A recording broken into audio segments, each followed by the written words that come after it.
Thanks again for joining me here this evening, Coach. That's kind of a tough loss on Tuesday night at Lake in 41-38, a game that was you guys trailed for most of the night, but fought back each time. You were at a deficit there, had the lead in the fourth, and then they made a big run. Looking back on Tuesday night, what was your overall assessment of the game? We made some steps. We had some new offenses put in, and the girls worked hard. They found some good openings at times. We just had too many spots that we just couldn't put the ball in the basket. We just got to make sure we take care of the ball better. We made too many turnovers. Overall, they stayed under control for the most part. They broke the press really good.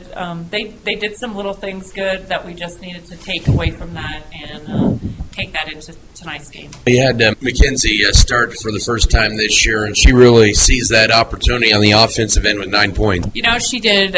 She was in the right spot in our press breaker, and we broke the press with ease, and Kinsey was ready to finish at the end and did a great job, and then that just sparked her confidence for the rest of the night, and she just shot from the perimeter, and she attacked the basket. She just made some great passes overall, so she really stepped up, and so hopefully that confidence will continue to go throughout the year. What did you feel like that you guys did that you saw a lot of encouragement with despite the loss? Our offense, we moved well and we made good decisions at times. At times we didn't, but there was a lot of times we would catch the ball and people would break to the basket and we'd get some easy layups off of that.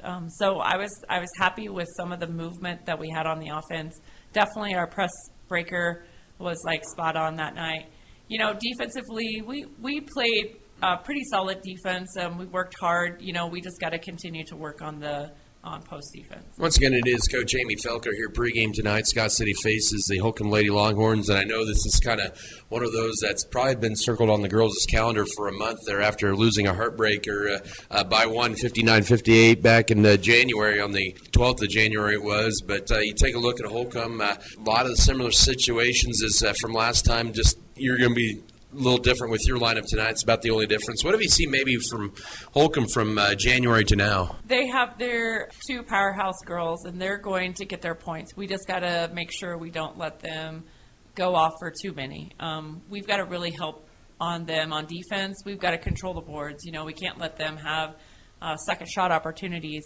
But, we can't overlook the other three that are on the court because they can step up and shoot the three and they can get some easy baskets. So, we have to have great team defense and help defense, but yet we have to contain the other girls on the court. First time in a couple weeks back home here, winter homecoming. What are some things that you maybe like to see with your team to try to cut down those lengthy, droughts that you kind of had the other night? I think we're going to be ready. Being at home, the atmosphere will be a little stronger. There'll be a good crowd tonight since, one, it's Holcomb, two, it's homecoming. So hopefully the crowd gets into it and gets the girls going. We just got to stay with them. Holcomb's going to make a run here or there, and we're just going to have to battle through those and make our own runs and make sure when we are not scoring very well, we need to really be patient, make sure we get a good shot, and not let them get a lot of transition. Should be a fun one here, round two between Holcomb and Scott City. Coach Amy Felker joins us here pregame, and thanks again for the time, Coach, and good luck to you guys. Thanks, Adam. That was Scott City Beaver Coach Amy Felker. Your pregame interviews brought to you by Farm Bureau Financial Services with Hugh and Berta Benz in Scott City and Leota. More to come in your pregame show. We'll have a breakdown of the matchup, also bring you starters, keys to the game, and the tip-off after this timeout. This is Scott City Beaver Basketball. Let's go 3 minutes, please. 3 minutes. View their lineup of stocked ammo. Inside Buzz is a lasering service where they can laser about anything, including glass, wood, and metal. Personalized lasering can enhance your gift for that special someone. Don't forget about their great selection of quality fishing supplies before you head out to the lake. There's plenty more to see inside Spud's Fishing and Hunting Supplies. 323 South Main Street, Scott City. Open 8 a.m. 6 p.m. Tuesday through Saturday. If your furnace is not working, would you hire some random fixer-upper? Likely not. You'd call the real heating experts at Turner Sheet Metal Heating and Air Conditioning, your authorized Bryant dealer in Scott City. Find out how you can save on your heating and cooling bill with the Bryant Evolution system. Call Turner Sheet Metal Heating and Air Conditioning at 872-2954 to help save you money on heating costs this winter. Free estimates are available. Hey, thank you for your business and look forward to working with you. Turner Sheet Metal Heating and Air Conditioning, South Highway 83, Scott City, where they do whatever it takes. Nothing's better than home That's what you're going to get at Mom and Pop's Burger Stop, located in Scott City. What makes Mom and Pop's Burger Stop so good? They serve fresh burgers and slice up the best homemade pies in town. Don't forget to have the full salad bar, along with weekly specials. Check out the Facebook page or call 620-874-9292. Drive in for homemade food at Mom and Pop's Burger Stop, 308 West 5th Street, Scott City. Open Monday through Saturday, 11 till 2 and 5 till 8. Don't forget to bring a donation to the local bread basket for 10% off your order. Looking for the latest in-home decor and more? Head to your shopping destination for Southwest Kansas, Giftologist in Scott City. Giftologist has a big lineup of today's trends in jewelry, decor, cookware, scented candles, a wide variety of Yeti products, and more. Did I mention that we also have a great selection of gifts for kids? While you're in, grab a cup of coffee while you browse the store. Giftologist has that big city store with the small town feel. The country oven baked goods are available daily. Indulge your spirit and head to your shopping destination for Southwest Kansas, Giftologist in downtown Scott City. Hi, this is Brian from your local Scott City Ace Hardware store. We love giving back to the community, and this month is no exception. Customers will have the option of rounding up to the nearest dollar with donations going to the Scott Hospital Foundation. So come in, shop, and round up to the nearest dollar. If you're a nonprofit and would like to participate in this program in the future, reach out to Becca at Scott City Ace Hardware. Thanks for shopping with us, and don't forget to ask us what we can help you find today. It's the President's Day sales event going on right now at Lot Motors in Dodge City. Lot Motors has 2023 Dodge Charger and Challenger Scat Packs with 6.4 Hemi ready for delivery, as well as 2023 Dodge Durangos and Jeep Compass with 10% off MSRP. Shop in store or online at lotmotors.net. Lot Motors, your largest Chrysler, Dodge, Jeep, and Ram truck dealer in all of western Kansas. Located under the Great American flag on South 2nd Street in Dodge City.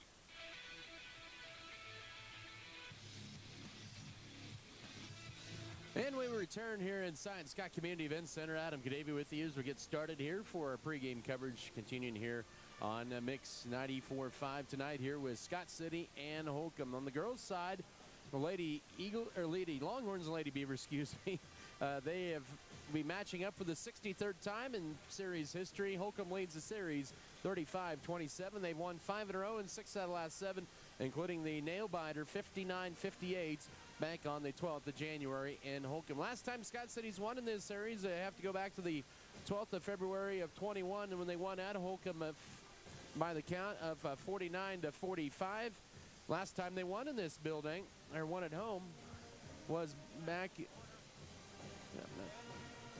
Last time they won in this building was back on 21st of February 2020, where they won 54-33 here at home against the Holcomb Lady Longhorns. But Scott City once again will be without Megan Trout for a second straight season, or second straight game. Excuse me, we don't want that second straight season, but second straight game. No Megan Trout.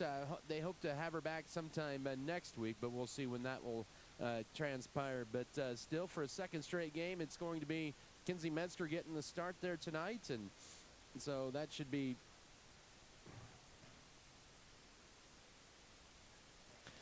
interesting here tonight. With Metzger, she really had a big game, 9 points on Friday night, or Tuesday night at Lakin in their victory over in their loss to the Lady Bronx, but still a great performance there for her. She had 9 points, all those in the first half, and that was a new career high for her.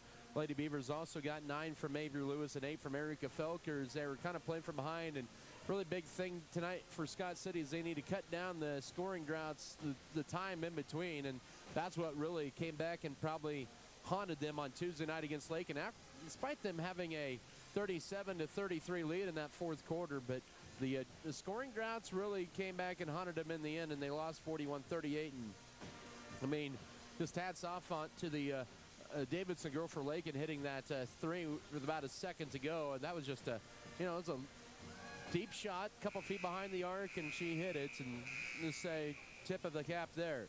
The Lady Beavers will have to move forward here because it's not going to get any easier after tonight. Tuesday they go to Colby, and then on the 15th they host Hugoton and host Goodland on the 20th to wrap up the regular season. So the games gets a little bit more important here as they get toward the end of the regular season. On the other side, Holcomb averages 50 points a game, and they're led once again by their two big players. Hallie Jones, a 5'8 junior, averages 16 points a game. Jared Kurleski averages 11.5.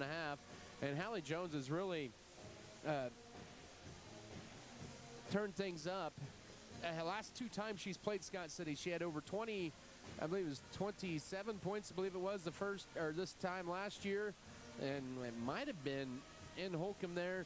And then she had the 36-point performance on the 12th of January in the first meeting. Scott City did a good job against Kurleski the first meeting. She did have 19 on Tuesday night, did Kurleski, but she had 9 points against Scott City in the first meeting, and that was a back-and-forth affair. That was a fun one there. But they ended up winning, or Holcomb ended up winning that one by 1, 59-58. They are 11-5 on the year. Some of their bigger wins this year, I think probably their biggest one was Goodland, and then also Clay Center. They beat them by 12. That team that had been ranked at the time in Class 4A, and of course somebody that Scott City's going to pay attention to as well here.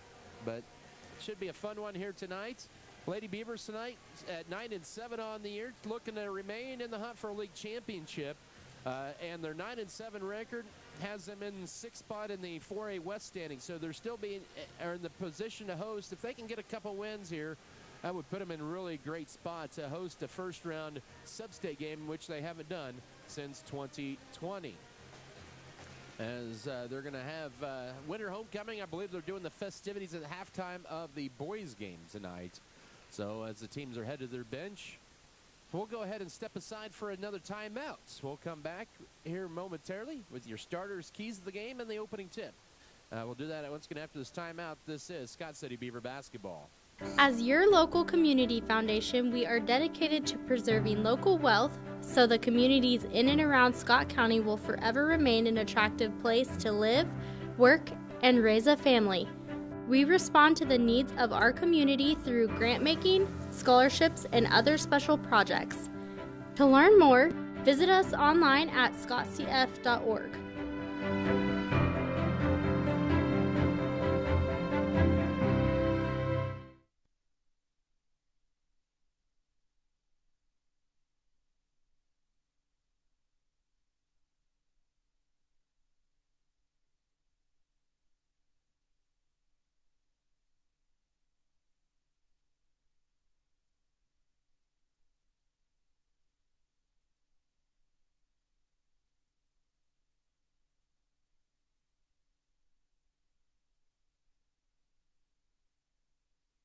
Ladies and gentlemen, would you please stand and pay honor to America and her troops at home and abroad as SCHS Encore sings our national anthem.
Adding value to our community has been our priority since day one. That's why the Scott Co-op is here with 8 elevator locations, 2 service stations, 5 card trolls, bulk fuel and oil delivery, as well as a full-service agronomy department, including agronomy services, seed, chemical, fertilizer, and custom application.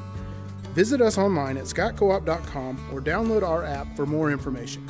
Scott Co-op is a proud supporter of our local communities.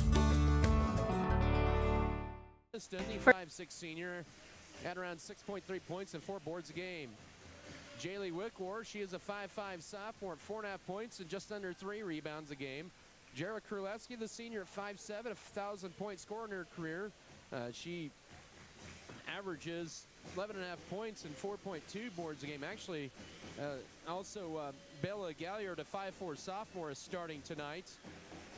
And Galliard averaging 5.7 points and 3.9 rebounds a game. And then rounding out the starting five, is going to be Hallie Jones, the 5'8 junior, averaging 15.9 points, 6.6 boards a game. Brooklyn Dennison, Jaylee Wickwar, Bella Galliard, Jara Kurleski, and Hallie Jones for the Holcomb Lady Longhorns. For the Scott City Lady Beavers, once again coached by Amy Felker in her 4th season, assisted by Justin Froh and Amber Lotta. It'll be the same five for the 2nd straight game. Kendall Gentry, she is a 5'5 junior at 8.1 points and 4 rebounds a game. She had a career high 23 in their first meeting back in January. And also Erica Felker, the 5'6 senior, at 9.6 points and 2.9 assists per ball game. Mackenzie Metzger, the second key tonight here for Scott City, is play loose and have fun. Those are your keys to the game. Play loose and have fun. Those are your keys to the game. Scott City tonight, the Lady Beavers in their home white uniforms with the dark blue numbers and letters on lighter blue trim as Holcomb wins the tap, as it was Avery Lewis going up against Jared Kurleski. The Holcomb Longhorns start off with the basketball as they're wearing the road black uniforms here tonight with the orange numbers and letters and the white trim. With it is Dennison, guarded by her cousin Metzger. High off the glass, crawls off, rebound Metzger, and then Dennison steals away, but then Gentry knocks it out of bounds. It'll remain Holcomb ball here with 7:39 to go here in the opening period. No score, inbound into Hallie Jones. Turns down the three. Felker has the assignment on her right now. Jones trying to pivot. Now in the paint. Kicks it up top to Kurleski. She'll blow by Lewis. Shot stuffed in the rebound into the hands of Avery Lewis. The officials tonight, Tyler Hendricks, also Steve Carruthers and Clint Floyd. Metzger with it left elbow. Right side to Erica Felker looking for a cutter. Here's a screen for Gentry. A straightaway three. Off the back iron rebound. Tipped in. It's going to be Avery Lewis will track it down in the corner, and Scott City has another crack at it. Here's Felker back to Metzger. She'll try a three. That one's off to left, and the rebound ripped away by Hallie Jones for Holcomb. Still scoreless first minute of this ball game in transition. Jones scoop shot, no. Mackenzie Metzger with the board for the Lady Beavers. So no score here in the first minute. Been some pretty good defense for both sides here as the Lady Beavers have the basketball. Up top with the Metzger, goes left to Avery Lewis. Lewis uses upper dribble up top now to Gentry. Gentry holds it back over to Metzger left side. Holcomb plays that man defense. Back up top now to Erica Felker. Felker, one dribble, goes left to Metzger. Metzger with it, skips it right side to Avery Lewis and makes the catch. She's guarded by Jones. She'll try a deep three. That is off the heel. Scott City's only shots in this game so far have been from three-point range. They're 0 for 3, and Holcomb back the other way with the ball. Still scoreless as Kurleski brings it across. We're still here in the first with 6:15 to go in the opening period. Scott City 0 for 3. Holcomb is now 0 for 3. That three missed, and we're going to get a push on Brooklyn Denniston over the back, says official Tyler Hendricks. That'll be Holcomb's first foul after the three thrown up by Jones. So we already saw, we joked about it with Mackenzie in the coaches show Wednesday night, a little pushing back and forth with her cousin there from the first game, and saw a little bit of that already in the first minute of the game. But they don't guard each other right now. Here's Cheyenne Kramer, flips it up top to Avery Lewis. Lewis holds it. Scott City counts on a 4-out look. Now Felker at the foul line, left side to Kramer. Kramer will put it on the floor. Back up top to Kendall Gentry. Turns down the three, right side. Mackenzie Metzger holds it, puts it on the floor. Up top to Avery Lewis. She'll drive toward the left elbow, cut off, hands it off to Gentry, weaves her way around. Now she'll drive in, and that's going to be a moving screen on Scott City. That'll be first foul of the game on Lady Beavers. That'll be charged Erica Felker, her first. So both teams with a foul here in this first quarter. 5:38 in the opening period. Still scoreless. Been a defensive battle thus far. With it now is Bella Galliard. She takes it across the 10-second line and right pass to Jared Kurleski. Up top, and the ball is deflected and a turnover. Here's Mackenzie Metzger. Flips it to Erica Felker. Almost traveled with it. Her scoop shot just spins off, and the rebound to Kurleski. Almost reaching foul, and it is a hack. And if it's on Felker, that'll be her second. Do they get on Metzger? They do. So it is on Metzger, her first. So the Lady Beavers missing an opportunity there and a close shot off the rim. Scott City 0 of 4 from the floor. Holcomb 0 of 3 here with the 5:15 mark of this first quarter. We're nearly 3 minutes in and still scoreless. Been a defensive grind so far. I don't know if we anticipated to play it this way, but we have. Up top now to Denniston, guarded by Avery Lewis as they switched off there. Denniston now left wing to Kraleski. Metzger has her. She'll take it in all the way, and she draws the push, and that'll be Metzger's second and Scott City's second team foul with 4:58 to go first quarter. So Metzger now with 2 fouls, and Coach Amy Felker will bring in her first sub of the night, and that'll be Chris Irvin, the sophomore. Replacing Metzger.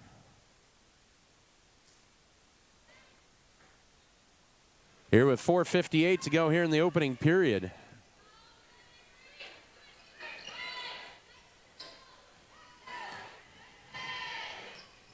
And no score still. Right side, here's a screen to 3 on the way. Banked off, no, for Wickwar, and the rebound into the hands of Irvin as she brings it across left to right. Lady Beaver still scoreless here. Both teams 0 of 4 to begin. Felker up top to Kendall Gentry, left side, Cheyenne Kramer. She'll turn down the 3, drives in, is cut off. Ball deflected, but Erica Felker picks it up out high. Under 4.5 to go, still scoreless. Irvin up top to Lewis. Man-to-man for Holcomb as well. Right side, here's Erica Felker trying to separate. Now it's Irvin. She'll drive the right baseline. Goes around Jones. Her runner too strong. And the backside board into the hands of Bella Galliard. So both teams really struggling from the floor here in the early going. We're at the midway mark of this first quarter. Still scoreless. Denniston with it. Guarded closely by Irvin. Entry feed the right baseline to Wickwar. And she goes around the screen now back up top. They'll reset with Bella Galliard. Still scoreless here in this first quarter. 3:55 to go. Right side. Oh, that's going to be an easy travel call up top on Jaylee Wickwar, and Holcomb commits turnover number 2.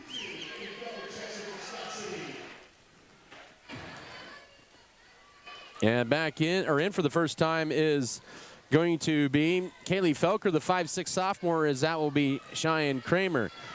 Still scoreless here. 3:45 to go. Up top with it is Avery Lewis. Into Kaylee Felker at the foul line. Goes left. Erica Felker sees an alley. She'll drive left side. Her bank shot. That one bounces off. Oh, another good look. And here's Kraleski racing back the other way. And she gets it poked away from behind. Almost stolen away. That one's last touch, they'll say, by Lewis. And it'll stay with the Lady Longhorns. But good effort that time by Scott City, almost stripping it and getting a turnover. Still 4.5 minutes without a point either side. Up top and now it's stolen away into the hands of Erica Felker around Hallie Jones. She'll take it, and then Felker strips it off, or strips it from Metzger, or from Felker, excuse me. And Jones will exit in for the first time as Emily Resendez, a 5'6" senior, averages 2.3 points a game. We're still scoreless here. We're 4.5 minutes in. Kaylee Felker with it. Now here's Chris Irvin, drives in it up top. Gentry, her runner right side, her scoop shot, and there's a hack and a foul, and she'll get 2 free throws. The foul will be on Jared Kraleski, her first, team foul number 2, with 3:18 to go first quarter. So Gentry to line, coming off a 4-point night on Tuesday night at Lakin. She had her career high against the Longhorns back in January, a month ago. Free throw for Kendall is good, and the seal has been broken on points. With 3:18 to go first quarter. 1-0 Scott City lead. Lady Beavers as a team 59% at the line this year. Holcomb at 60%. Both these teams really pretty similar for stat-wise. It's 2-0. Gentry, a 58% free throw shooter, has really improved at the line as the season has progressed, as she hits both of those. So we have our first points of the ball game. 3:08 to go first quarter. Holcomb with the ball down 2-0. Kraleski goes around Felker. She'll lay it up and tie it up. Felker did not want to do too much on defense because she already has a foul. We're tied at 2 with 2:58 to go here in the opening stanza. Up top with it is Erica Felker, goes right over to Chris Irvin, now to Kendall Gentry. Gentry goes left to Avery Lewis at the wing. She'll fire the deep 3. She'll be short on it. Scott City 0-4 in their field goals, and Jaylee Wickwar boxes out for the board for Holcomb, beg your pardon. Oh, Scott City 0-7 from the floor to begin. Now Kraleski tries a deep 3, and that one is good. Kraleski has 5 in a row for Holcomb, has all 5 of the points with 2:27 to go here in the first. Holcomb with the last 5 in the last 35 seconds, and they lead it now 5-2. Scott City looking to try to heat up a little bit here as Gentry goes to her right, pulls it back out. Nice cut. Avery Lewis at the right block, goes up, can't get it to go as it gets stuck between the backboard and the rim. And honestly, that should be worth a couple points. Oh, Clint Floyd tried to give it a good jump, but couldn't get it. That foul on Emily Resendez, her first, Holcomb's third foul. And now Coach Amy Felker goes and gets a basketball. And now Clint Floyd, this will be his second trip. He'll flip it up. Oh, good work. Good work. Hopefully he gets a tip on that. That was good work. Avery Lewis to the line for 2 free throws, looking for her first points and end this quick 5-0 Holcomb run here with 2:12 to go in the opening frame. Free throw crawls off. She is 71% on the year, and Coach Andrea Artery is going to ice the free throw shooter with a 30-second timeout with 2:12 here in the opening quarter, and the Beavers down 5-2. Basketball brought to you tonight by Winterland Farms, Wilkins Physical Therapy, White's Food Liner, Wheatland Electric, Western State Bank, Western Kansas Insurance Services, Volgamore Family Farms, Turner Sheet Metal, and True North Cafe. Holcomb has hit their last 2 shots.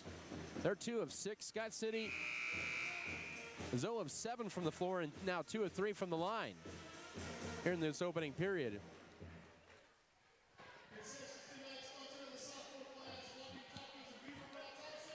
So they're having the sophomore class has got a running concession stand. They're also doing a walking taco or beaver brats, and I did have the walking taco, and I can promise that the walking taco did not walk on me. I ate it quick enough. 2:12 to go first quarter. It was all really good. 5-2 your score here for Holcomb out of that Lady Longhorn 30-second break. Lewis trying to get her first point of the night, and that one will not crawl in there. Resendez with the box out for the Lady Longhorns. So we approach the 2-minute mark of the opening period. So Scott City struggling shooting here in the early going. I guess they haven't been home in 2 weeks. That's probably bound to be that way, I guess. Driving in, Hallie Jones has to kick it right wing, and stopping, here's Galliard. Drives in, floats a tough shot up. Oh, she banked it in. Bella Galliard with their first basket, and Holcomb has scored 7 in a row with 1:48 to go first quarter. They lead it now 7-2. They've also hit their last 3 shots from the field, 5 of them by Kurleska, the other 2 from Galliard. Now, into Cheyenne Kramer, goes right side. Avery Lewis turns down the 3, drives the right baseline, leans, and draws a blocking foul on Hallie Jones. That'll be her first and the final foul to give of the quarter for Holcomb with 1:32. And back to the line to shoot 2 will be Avery Lewis, looking to redeem herself. Kendall Gentry set to return in for Scott City here with a 92-second mark of the first frame. Lewis's free throw. Oh, that one finally gets in there. 7-3, 1:32 to go first quarter. And in for the first time is Malia Ruda, 5'8" sophomore. Averages less than a point a game as she will replace Emily Resendez. Out is Kaylee Felker as well for Scott City. Second free throw, good, and Lewis hits them both. Ends that 7-0 Holcomb run. Scott City now 4 of 6 in the line in the opening quarter, but 0 of 7 from the floor. They do trail at 7-4, under 90 seconds to work first period. With it up top is going to be Galliard. Goes left to Hallie Jones. She'll drive in on Felker. Her layup is banked in, and Holcomb has hit their last 4 shots from the floor. They lead at 9-4, 1:17 to go first quarter. And Holcomb now with a 9-4 lead as Jones is on the board for the first time. Kendall Gentry with it. Well, she'll go right out high with the dribble now to Lewis. Back up top to Gentry, 1 dribble. Now Felker right side. Turns down the 3, pulls up. Over Kuleski. The rainbow shot too strong. Rebound loose, and it's Holcomb basketball. Man, Scott City could not buy a field goal in this opening period. Felker's had a couple of really good looks, but not been able to drop in. 45 seconds here in the first. 9-4 lead for Holcomb and the ball. They've hit their last 4 shots from the floor. As driving in is Jones. Pivots. Now flips it over right side to Malia Ruda. Ruda hands it back over to Jones. Now she'll drive in up top with it. Galliard. Right side to Ruda. 30 seconds here in the first period, and she travels with it up high. Holcomb with 4 turnovers, but Scott City has not been able to cash in on some of those turnovers.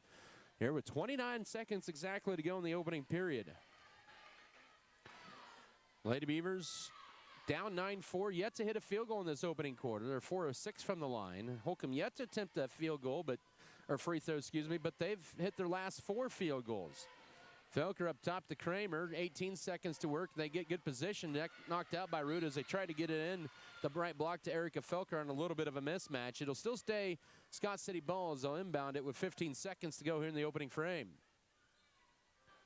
Felker looks to get it in, does so to Kendall Gentry. Back to Felker, right corner, quickly guarded by Kuleski. Up top, here's Chris Irvin with 10 seconds left corner to Cheyenne Kramer. She'll try a 3 left corner, and she rattles it home. Cheyenne Kramer with her ninth 3. It's now 9-7 and a steal. Lewis's runner Oh, just strong. And that's the end of your first quarter. Scott City got the steal, but they are back to within 2. Finally, they get a field goal right at the end of the first quarter. We'll come back in a minute for the second period of play. This is Scott City Beaver basketball.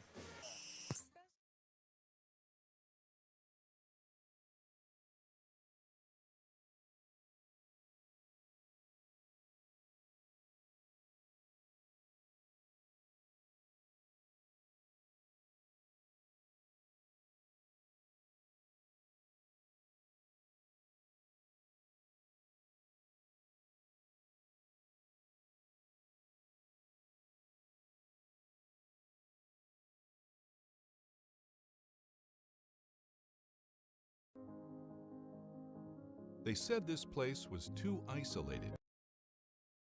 And as a car dealer, they enjoy the challenge of meeting and exceeding those standards each and every time. Allow Lewis to demonstrate their commitment to excellence. They encourage you to browse their online inventory, schedule a test drive, and investigate financing options. You can also request more information about a vehicle using their online form. For more information, go online to buylewis.com, where you always get it for less.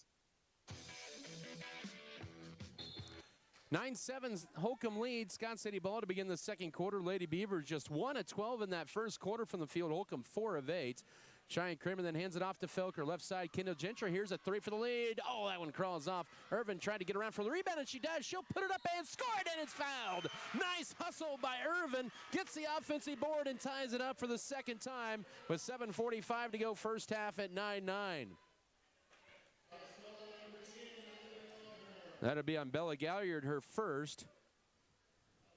So Scott City now 2 of 14 from the floor. Irvin with her first points. She is 6 of 10 at the line this year. Hallie Jones then to replace Bella Galliard. This is for the lead, and that one clanks off. Scott City now 4 of 7 from the line, and the rebound to Hallie Jones, her second of the half. We're tied back up at 9. So the Lady Beavers, after Holcomb went on a 9-2 run, Scott City's countered with a 7-2 run of their own. Up top with it, ball fake. Here's Wickworth, flips it over right side, Ruda.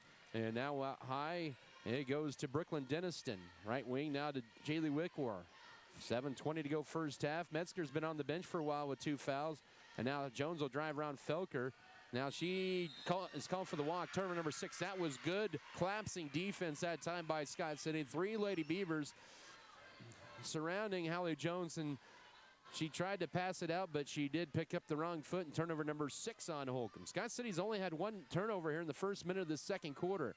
Erica Felker with it. Scott City looking for another opportunity to retake the lead. They led early 2-0 after nobody scored for the first 3 minutes and 42 seconds of the opening quarter. Into Avery Lewis. Great position. Goes up, and Korleski blocks the shot from behind, and here's Brooklyn Denniston back the other way. We're tied at 9. First minute of the second quarter, Korleski trying to get around Gentry and saves herself there after good defense by Gentry. Just knocks it off the leg of Kendall. With 6:49 to go first half is in as Kaylee Felker to replace Cheyenne Kramer. We're all deadlocked at 9. Scott City with the last 5 points of the ball game. They've hit 2 of their last 3 field goals.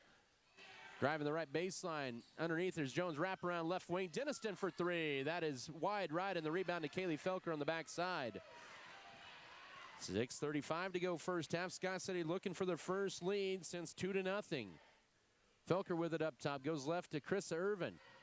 One dribble up top to Kendall Gentry. Gentry holds it. Will put it or go right corner to Felker. Here's a 3 for the lead. That is too strong off the heel. Tracked down by Chris Irvin up high. She has her second offensive board of the quarter. And now Kendall Gentry flips it right side. Felker looking to drive in. And she steps, or no, we're going to get a pushing foul instead. I thought maybe she stepped out of bounds. But the official calls the foul on Malia Reuter, her first. That'll be team foul number 2 of the quarter with 6:14 to go first half. Felker to inbound it in, does so to Avery Lewis. Now lobs it back into Felker, faces up. Wickworth drives around her, goes to her left, flips it up and leaves it a little short that time. The rebound to Reuter for Holcomb. 9-9 still here. We've played 2 minutes in this second quarter. Holcomb on a 3-minute plus drought, almost a 3.5-minute drought. It's Hallie Jones up top. She'll launch one from College Range. That one rimmed in and out. Krista Irvin has come in and already has 4 boards in this half for Scott City. In transition, here's Kendall Gentry. She'll go right side in the corner to Avery Lewis. Turns down the 3. Now needs help. Looking for a cutter. Finds Chris Irvin in the right corner with 5 35 to go. Kaylee Felker, left wing. Kendall Gentry turns down the three. She'll drive in and flips it right side to Lewis from 17. That one is good. Her first field goal. She has 4, and Scott City on top 11-9 with 5:25 to go here in the first half. Lady Beavers are on a 9-2 run, and they have exchanged the lead for the second time here this half. Hallie Jones with it. Season Alley drives left side, almost double dribbles with it, guarded by Felker. And she goes to her right, does Jones, and flips a nice cut to Denniston, who ties it up at 11. Brooklyn Denniston's first basket of the night. 5 minutes to go first half, our third tie. 11-11. Gentry left side to Avery Lewis. Lewis with 4 now to lead Scott City. And it goes to Kaylee Felker, almost a push, and there was a late call that time by Clint Floyd out high. The foul will be on Malia Ruda, her second, and that is Holcomb's third of the quarter, as Emily Resendez will check in for her. Erica Felker exits in as Piper Fox for the first time, as well as Cheyenne Kramer. And now also is Avery Lewis. So Scott City has played 8 in the first half. Holcomb has played 7. 4:53 here in period 2. We're all squared up at 11. That last basket by Holcomb ended a 7-0 Scott City run. Both teams, here's Gentry with it. She'll weave her way through. Her runner in the paint is good. Gets it over a blocked attempt by Kurleski. 13-11, 4:45 to go first half. And Scott City back up by a couple. Gentry with 4 here in the first half. Denniston guarded by Felker. Kaylee Felker drives in, dish wide open. Resendez underneath. She'll miss it, but she is fouled hard. And Resendez will have 2 free throws here with 4:34 to go first half. The foul will be charged to Kaylee Felker, her first. Scott City's first foul of the quarter. Resendez is a pretty good free throw shooter. 74% on the air. First trip to the line tonight for Holcomb. 2-point Scott City lead with about 4.5 to go first half. Free throw number 1 is nothing but net. 13-12 now your score. Scott City brings in Felker and Lewis. Kaylee Felker and Chris Irvin exit. That's Erica Felker back in. So they get a quick breather. Winter homecoming tonight. Good crowd already on hand, and we knew it would be. Second one crawls off, and the rebound to Piper Fox for Scott City. Lady Beaver lead is at 1 with the ball. 4.5 to go first half. Led by no more than 2 in this game. Left side out high to Avery Lewis. Holds it up top to Piper Fox. Fox holds it. There's a curl off left side. Now Erica Felker looking to drive in. Right corner to Kramer for a 3 on the right side. No. And Piper Fox trying to fight Hallie Jones for the rebound. She did. And now she does save it into the hands of Erica Felker. Finds the right side. Kramer for 2. Oh, too strong. The rebound. Kurleski for Holcomb. Couple good looks that time for Kramer, but good to hustle by the Lady Beavers fighting for the loose ball. Here comes Holcomb back the other way. Down 1. Jones double teamed up top to Resendez and now to Kurleski. We're just past the midway mark of the second quarter. 13-12 Scott City lead. Holcomb with the ball. Left wing Brooklyn Dennison drives in. She'll lay it up and put it off the glass. She has 4 on this quarter, and it's now 14-13 with 3:41 to go first half. That's the third lead change here in this first half. So good move by Brooklyn Dennison, who had 3 points in the last meeting between the two. Now she has 4 in this half. Up top with it is Kendall Gentry out high. Man-to-man defense. 3:25 to go. Back to Gentry from Fox. Looks for a cutter. Finds Kramer toward the right block. Puts it up wildly. Misses it. Backside board. Emily Resendez for Holcomb. May have rushed her shot there a little bit. Lady Beavers up or down by 1. Holcomb with the ball. Denniston wide open for right wing 3. Misses everything wide left and out of bounds to go to Scott City. Holcomb has yet to hit a 3 in this first half. Scott City's hit 1. That was their first field goal late in the first quarter. And back in is going to be Bella Gallier to replace Jarek Kurleski. 3:10 here in the opening half. 1 point Holcomb lead Scott City's ball back at 14-13. Here, winter homecoming. Oh, they're going to call a moving screen on Piper Fox out high. That'll be her first. Scott City's second turnover of the game and second foul this half with 3:02 to go second quarter. So they said that Fox was moving on that, and that was a pretty quick call out high. Holcomb back with the ball up 1. Final 3 minutes of this first half. A lob at left corner to Hallie Jones. A catch and shoot 3. Short. Rebound fought for, and it's ripped away, and they're going to get a tie-up. It'll still stay Holcomb's ball. Jones hustling for that and gives Holcomb the possession back. Kaylee Felker in as well as Krissa Irvin. Cheyenne Kramer and Kendall Gentry will exit for the Lady Beavers. Down 1 to Holcomb. Trying to win here at home against the Longhorns for the first time since 2020.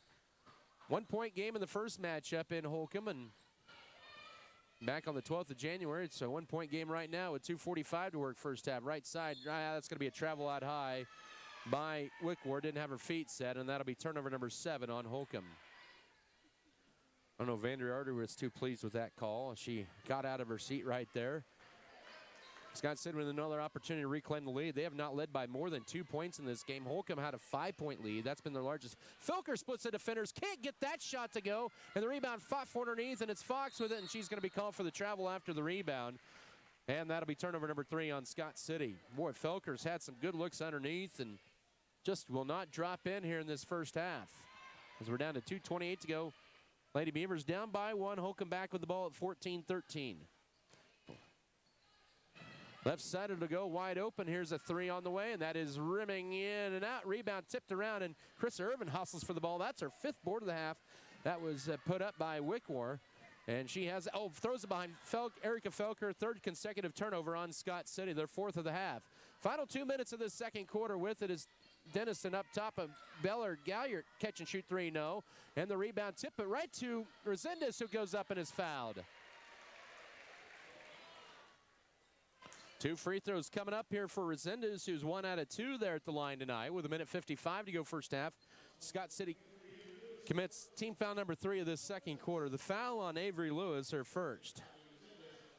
Resendez, who's 1 of 2 at the line. She's been the only Lady Longhorn at the charity line this half. And she extends Holcomb's lead to 15-13. Scott City on a 3-minute scoring drought as Piper Fox exits. Kendall Gentry back into the Scott City lineup.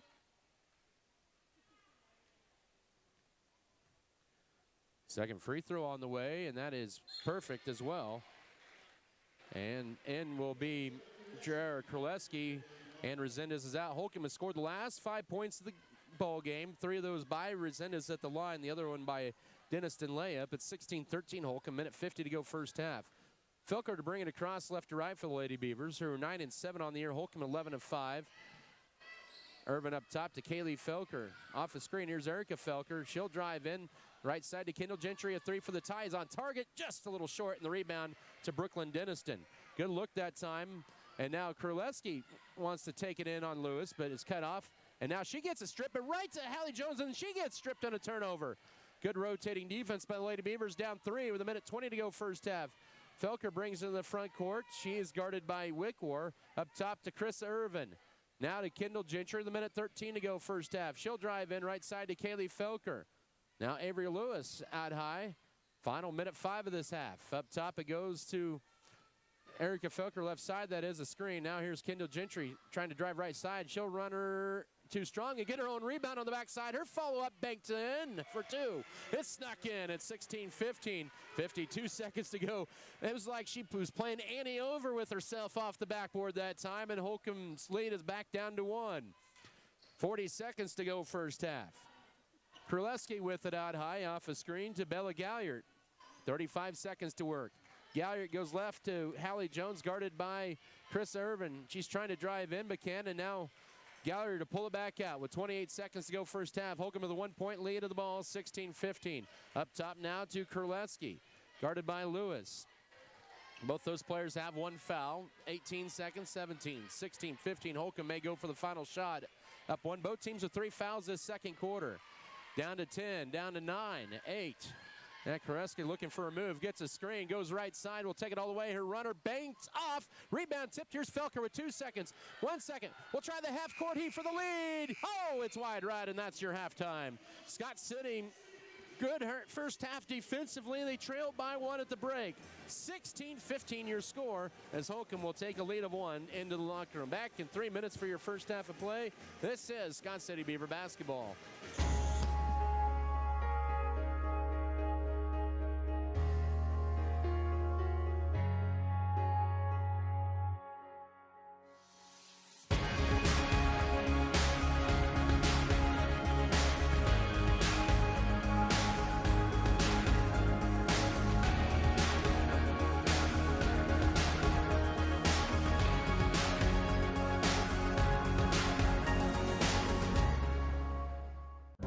At American Implement, we know that our farmers and ranchers are getting up and going to work every morning to provide food, fuel, and fiber for the world.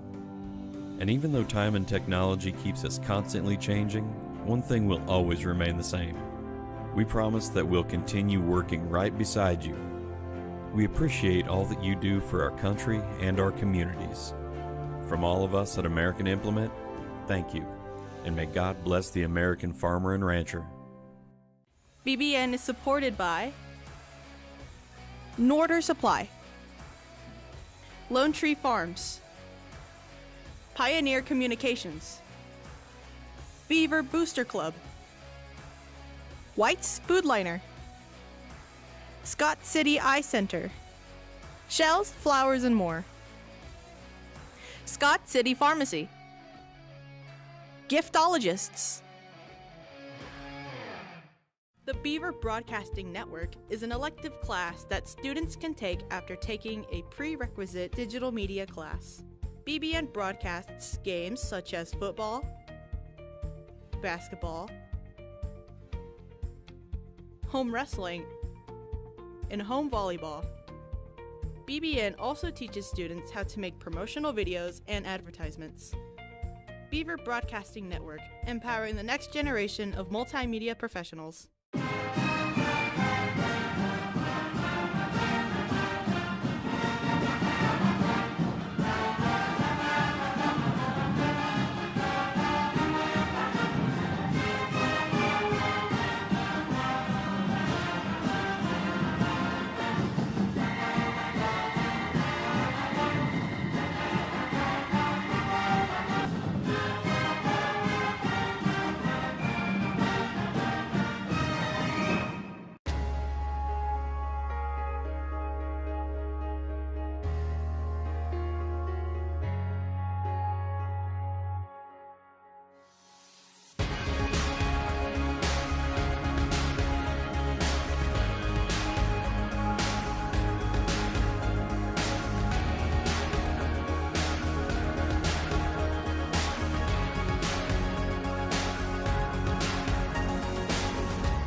Precision Ag and Seed is a proud supporter of all Scott City activities. Lady Beavers shooting south of 20% in the first half, but they find themselves down one at the break.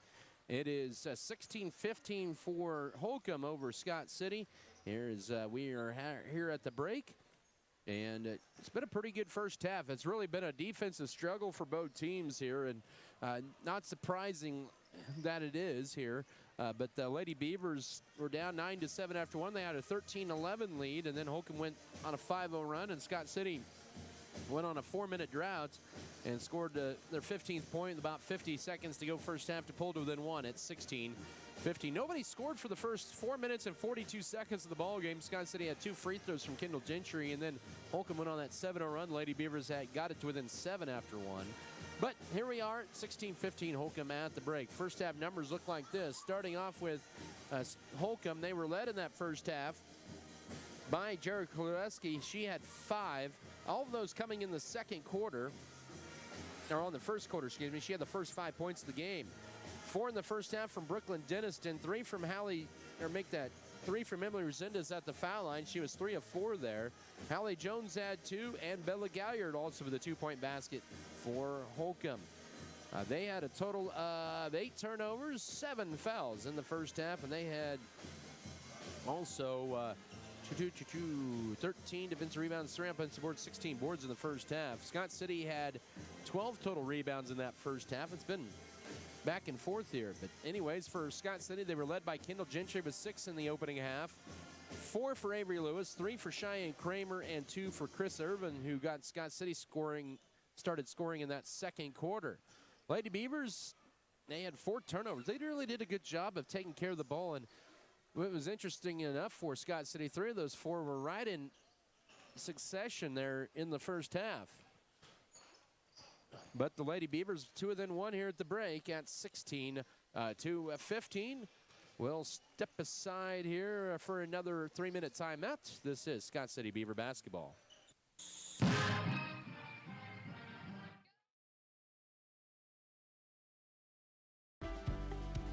Furrow Heating and Cooling of Scott City is a proud sponsor of Beaver activities. Brent and Angie take pride in helping our activities and support our students 100%. They can also help you with any heating and cooling needs that you have. Give Faroe Heating and Cooling a call at 620-872-3508 and see if they can help you with your needs today. Fairleigh Feed Yard is dedicated to investing in our facilities and staff to provide the best experience possible for the cattle feeder and, in the end, the consumers of our product. We are always in the market to purchase corn and other commodities from local producers. Call our office at 620-872-2111 for current pricing. Our dedicated employees and their families are very important to us, and we are proud of their children that are current beavers and individuals that will grow into those roles in the future. Fairleigh Feed Yard is privileged to support Scott City youth and are honored to cheer on the Beavers. BBN is brought to you by HRC Feed Yards, J&R, Next Tech Wireless, Red Barn Enterprises, S&T Communications, Scott County Hospital, Scott Co-op, Security State Bank, Turner Sheet Metal, First National Bank of Scott City. One of the few places left that you could call today and speak with a person and be greeted at the door with a friendly face. Come see us at First National Bank, where you will feel at home. Let us help you with your banking needs, whether it be setting up a checking account, savings account, CD, or getting a loan for that new vehicle or home you have been dreaming about. Member FDIC, an equal housing lender.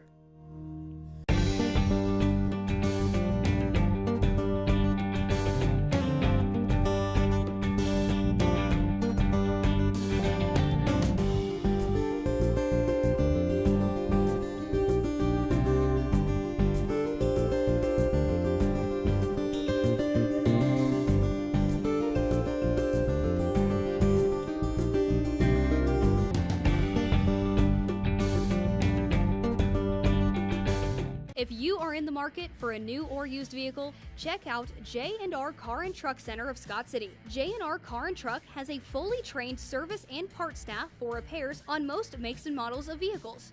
Locally owned and operated, J&R Car and Truck Center provides new and used vehicles. Stop on in and check out jrcarandtruck.com for your next vehicle. J&R Car and Truck Center, your Chevrolet and GMC dealership in Scott City. Now through March 22nd, sign up and get your first 2 months free. Second quarter. Foul trouble. Both teams have at least one player with 2 fouls. Mackenzie Metzger, who did not play the entire second quarter because she picked up 2 fouls in that first quarter. So 2 fouls for Metzger, 2 for Malia Ruda for Holcomb. Scott City will be on the road. Their final road game of the regular season on Tuesday night at Colby against the Lady Eagles. Colby taking on Dodge City tonight.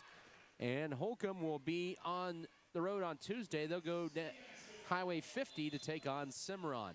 It'll be Scott City Lady Beaver ball to begin the second half. Mackenzie Metzger, Avery Lewis, Kendall Gentry, Cheyenne Kramer, and Erica Felker on the floor for the Lady Beavers. For the Lady Longhorns, Jaylee Wickwar, Brooklyn Denniston, Hallie Jones, Jared Koreski, and Bella Galliard. 7:45 to go third period. With it up top and now driving to left here is Erica Felker. Her layup. Oh, that one spins off. And then Felker ripped it away, but they're going to call a tie-up. It'll be Holcomb basketball. Man, whatever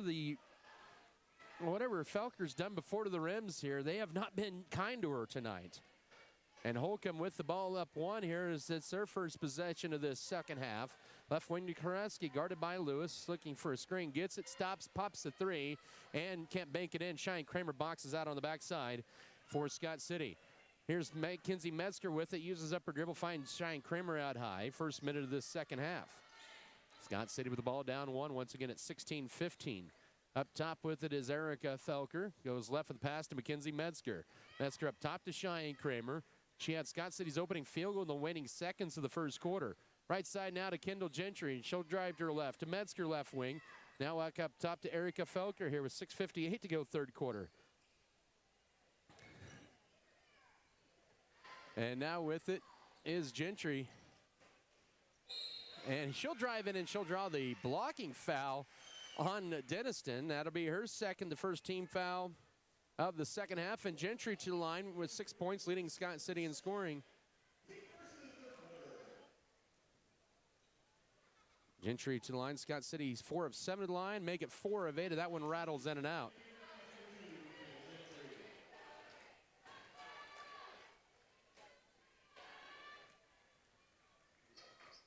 Second free throw for the tie. That one is good, and Gentry has a team high 7, and we're tied for the 4th time. With 6:48 to go, third quarter. It's 16-16. Here's Holcomb with the ball. Galliard goes left with the pass to Koreski. Koreski gets the screen, but good help defense by Gentry. Koreski drives left on Gentry, backs her way in, pivots. Now Wickworm will try a 3 left wing, and she'll knock it down. Her first 3 points of the night, and Holcomb back up top 19-16 with 6:25 to go, third quarter. Holcomb hits her second 3 of the night, and that's right now the difference in this ball game. With it here is Scott City. Here's Avery Lewis for 2. That one rimming in and out, and the rebound tipped, and they're going to get a push on Metzger for her 3rd foul. Tight call against Scott City, and boy, Metzger spent too much time on the bench here this afternoon or this evening. 6:11 to go, third quarter. She picks up foul number 3. Scott City really still struggling from the floor. They have missed their first 2 shots of this second half, and now 5 of 28 for the ball game. They've had some good looks, but for whatever reason, they're just not dropping tonight. As we're 2 minutes into the second quarter. Maybe they're saving it for the fourth quarter. Who knows? And Koreski, all the while, dribble, and man. Tight call that time on Kendall Gentry. That's her first, team second. With 5:59 to go, third quarter, is Koreski about double dribbled there, but was bailed out on the foul. Holcomb to inbound it in with Denniston. Will go out high in the half court, in the back court, that is, to Bella Galliard. She'll bring it across left to right as we see it up top here at the Scott Community Event Center. Left side, here's Kurleski.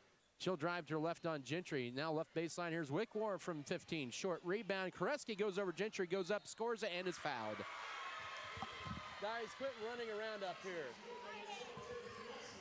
And Koreski with 2. She has 7, and it's 21-16, and Gentry's picked up back-to-back fouls. Team foul number 3 of the second half, or third quarter, on Scott City. And Galliard puts Holcomb to their largest lead. They've matched it here with 5:43 to go here in the third quarter. Galliard's free throw is too strong, and the rebound ripped away by Cheyenne Kramer, and then she gets tied up, and it'll still be Scott City basketball.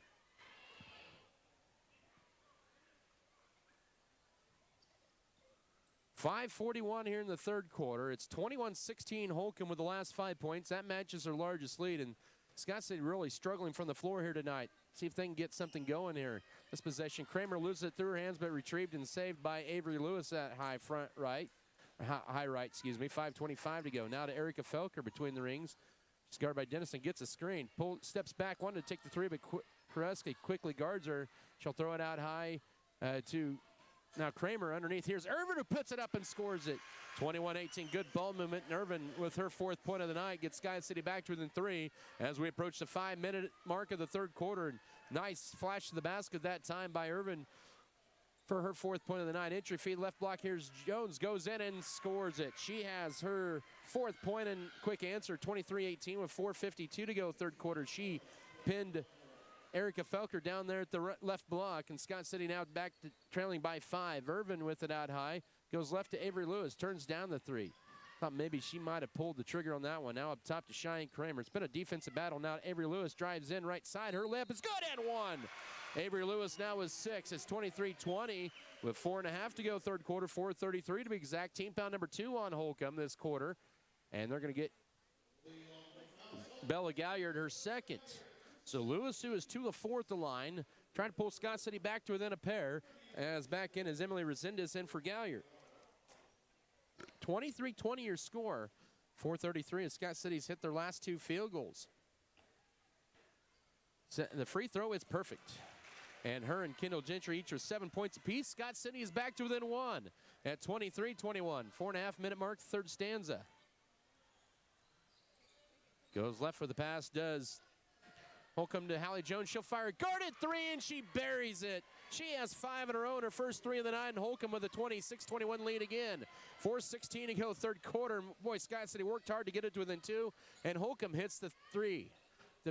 pushing the lead back up to 5. We're near the middle of the third quarter here. Lewis up top. She'll try to answer back with a triple, and she can't. Rebound, last touch by Scott City, and it'll be Holcomb ball. As that was a good look from Lewis, up top, as Kendall Gentry in, and Amy Felker wants a full timeout. And we'll take it as well. Exactly 4 minutes here in the third quarter. Holcomb with a 5-point lead at 26-21. Back in a minute. This is Beaver basketball.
Holcomb has scored 10 of the last 13 points of the game. They're back up 5. Scott City lost the ball out of that and out of a timeout. Backdoor cut. Here's Korleski, who lays it up and one.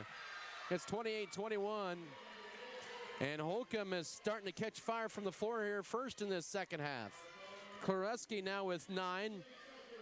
And Kaylee Felker picks up her second foul of the game. Team's 4th of the quarter. And Korleski trying to make this an 8-point game. It's 28-21. There were 3:51 to go third quarter, and it's now 29-21 as Holcomb has now scored the last 6 points of the game. Piper Fox in to replace Kaylee Felker. Boy, Scott City's offensive woes continue here tonight. They trail by 8. They've had some good shots. Holcomb's starting to heat up from the floor here in this middle part of this third quarter, and it's now 29-21. A screen for Kendall Gentry, out high to Irvin, left corner to Gentry. Gentry will put on the floor once, now up top to Erica Felker. Back to Gentry, holds it, 3.5 to go in this third quarter. Gets it stripped out of her hands, but picked up by Chris Irvin. Now looking for a cutter, can't find anybody. She'll drive in, bounce pass up top to Kendall Gentry. Left side, here's Lewis, turns down the deep jumper. Her runner in the lane is short, rebound to Kendall Gentry underneath, goes up and scores it. She has 9. Good offensive putback by Kendall. It's now 29-23 with 3:13 to go here in the third quarter. So Scott City ends a little 6-0 Holcomb run. Lady Beavers had it to within 2 on a 3-point play by Lewis, but then Hallie Jones hit the 3, and speaking of 3, she will bury another one. She has 8 in the quarter, 10 for the game, and it's 32-23. Holcomb with 2:55 to go third quarter, and Holcomb has hit their last 5 shots from the floor. They were at 38% in the first half, but they're hitting their shots here in this gym. Remember, they shot lights out a year ago in their 73-55 win in this gym. Gentry with it with 2:35 to go, and she gets fouled up top by Jared Korleski. That's her second. Just the third team foul in Holcomb in the quarter. As in is going to be Bella Galliard to replace Emily Resendez. Holcomb now with a 9-point lead on a 13-7 run after it's tied at 16 with about 6:48 to go third quarter. That's over the last 4 minutes. Scott City back up down by 9. They have not led since middle part of the second quarter. Felker trying to get on the board, cannot with that 3. Lewis tips it to herself and then loses it, and then we're going to get a tie-up. It'll be Holcomb ball. Felker still scoreless here tonight, and she's really missed some tough shots. She's had some good looks, but the rims have not been generous to her tonight. And the angles, as Erica will exit, Shiny Kramer returns to the Lady Beaver lineup, but Holcomb with a 9-2 run over the last 2 minutes here, and they have a 9-point lead with 2:15 to go third quarter. Lob it into Jones at the block, goes to her left, her layup is good, and Holcomb has hit their last 6 shots, and it's 34-23 with 2:07 to go third quarter. Jones with now 11, and she has the team high and the game high. Lewis with the left corner, it goes to Kendall Gentry, and now up top to Irvin, and she loses it, and now it's still loose on the floor. We're going to get a tie, but it'll be Scott City ball.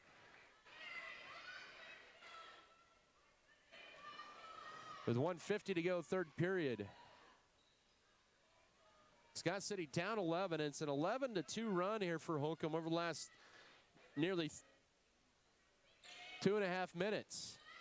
They'll try to get it in a box. The pass is deflected at him, so it'll still stay Scott City with a minute 49, and Amy Felker wants another timeout.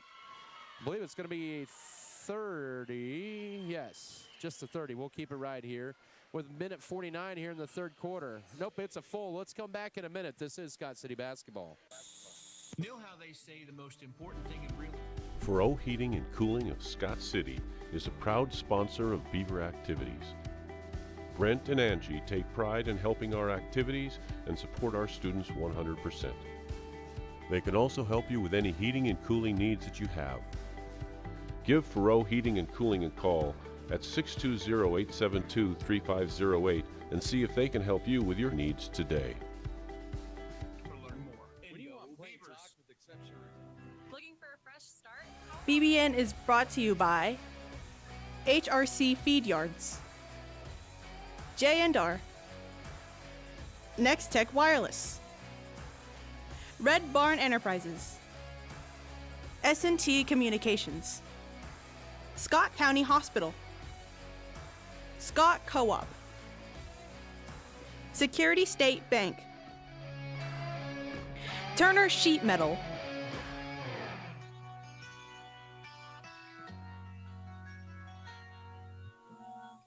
Lady Beavers have really struggled here in the second half shooting, and their shooting woes continue. That's just their 5th turnover off the inbounds, and that makes things even worse. 11-point Holcomb lead. They're on 11-2 run. Galliard trying to extend the lead, and she misses that three. And Kramer, and now we're going to get a tie, but it'll be Holcomb ball in the possession arrow as Kramer had it, but then was tied up by Holcomb. But Holcomb hit their last 6 shots prior to that miss by Galliard out high. 34-23 with 96 seconds to go here in the third quarter.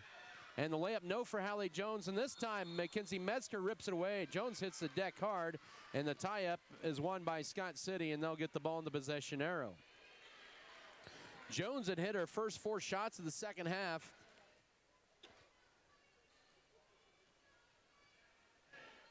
And Holcomb with the 11-point lead. Scott City with the ball, minute 20 to go in this third quarter. Scott City has only had a handful of field goals this quarter. Gentry trying to get a 3 here. No. Rebound, here's Kroletsky. Their 5th board of the night, and Holcomb looking to extend their 11-point lead here late third, and Hallie Jones will launch a 3 and bury it. My goodness. 37-23, 105 to go third quarter. A 27-8 third quarter run, or 21-8 third quarter run for Holcomb. All of a sudden, they have a 14-point lead in the final minute. Up top here is Cheyenne Kramer with it. Left side to Kendall Gentry with 50 seconds to work. Right side to Avery Lewis. Gets it stripped out of her hands and stolen away in a turnover. And a foul. This has been a third quarter dominated by Holcomb, and Jones will head to the line to shoot 2. That was a 15th foul on Scott City, and Amy Felker wants another timeout. It's a 30. She's burned 3 of her 5 timeouts in this third quarter with 44.4 to go. Jones has had quite the quarter. Basketball brought to you by Trophy Wine and Spirits Original Grande, Stevens Veterinary Services, State Farm Insurance, Spencer Pest Control, Specialty Risk Insurance Agency, Sharp Shooting Supply, Security State Bank, Scott Pro, Scott County Records, Scott County Hospital, Scott Cooperative Association, Scott County Abstract and Title Company. Holcomb is on a 14-2 run over the last 3 minutes here, almost 4 minutes, and now they lead at 37-23 with 44 seconds here in this third quarter.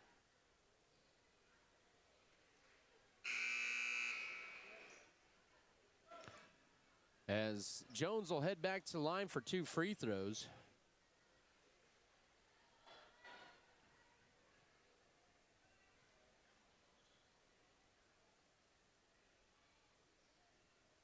And she has had a big part of this third quarter, and Holcomb is starting to light it up from 3-point range. They have 3 threes in this quarter, 2 of those by Jones, and she extends the lead to 38-23 here with 44.4 to go.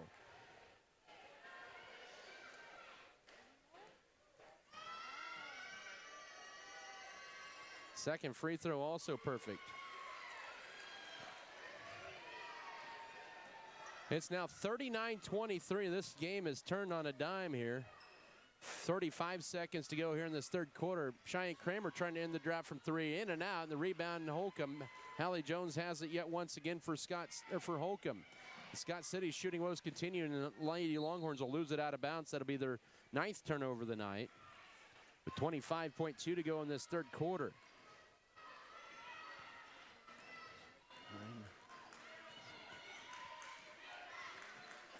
It's been a tough third quarter for the Lady Beavers. 23 points for Holcomb compared to just 7 for Scott City. Kramer up top, and she travels with it up top.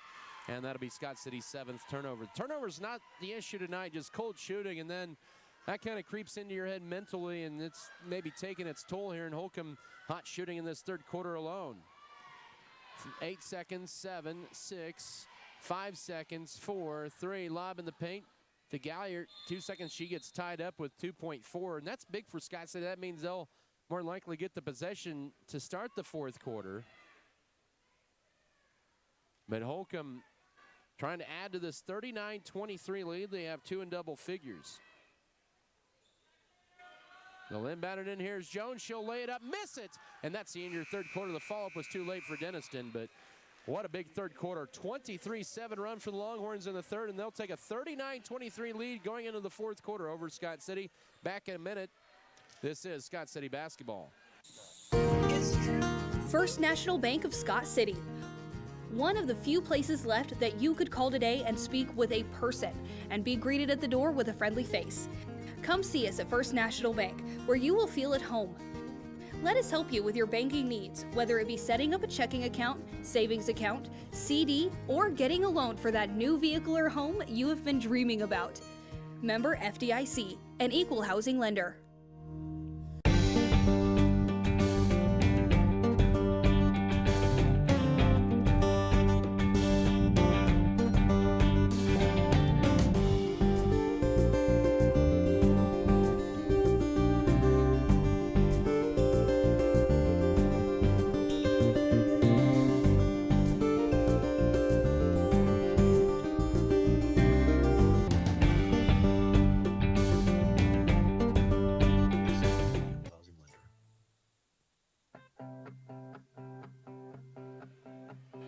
Hallie Jones had 15 of Holcomb's 23 points in that third quarter. She now has a game-high 17, and Scott City's trailing by 16 heading into the fourth quarter at 39-23. Lady Beavers went the final 3-14 without a basket or a point at all. We're back here in Scott City. Adam Kadavy with your Lady Beavers, led by Kendall Gentry 9 and Avery Lewis with 7.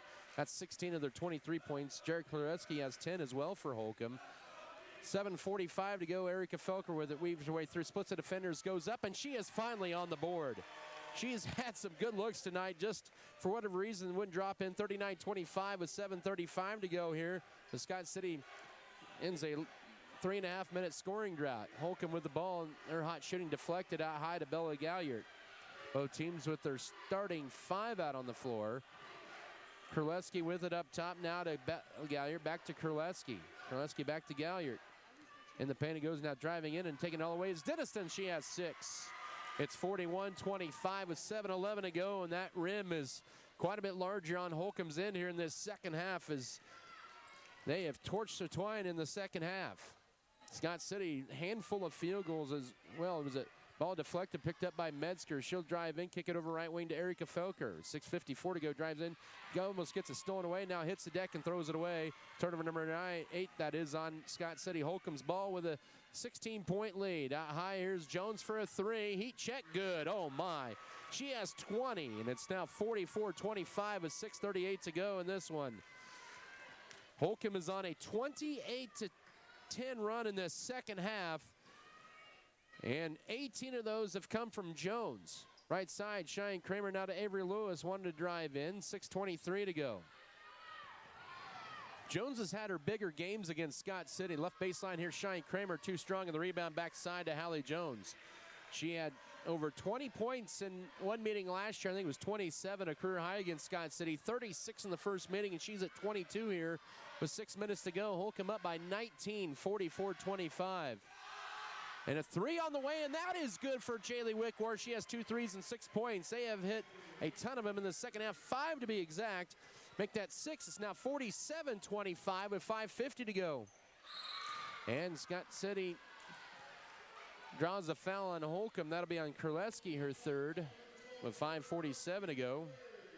Team's first for Holcomb the fourth quarter. The Holcomb has hit 6 threes in this second half alone. They have 7 for the ball game. Mackenzie Metzger exits. Chris Irvin re-enters.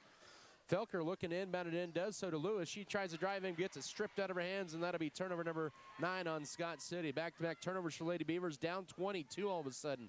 5:38 to go. Jones will drive in and draws the blocking foul on the floor. That'll be on Kaylee Felker, her third, and the team's first of the fourth quarter.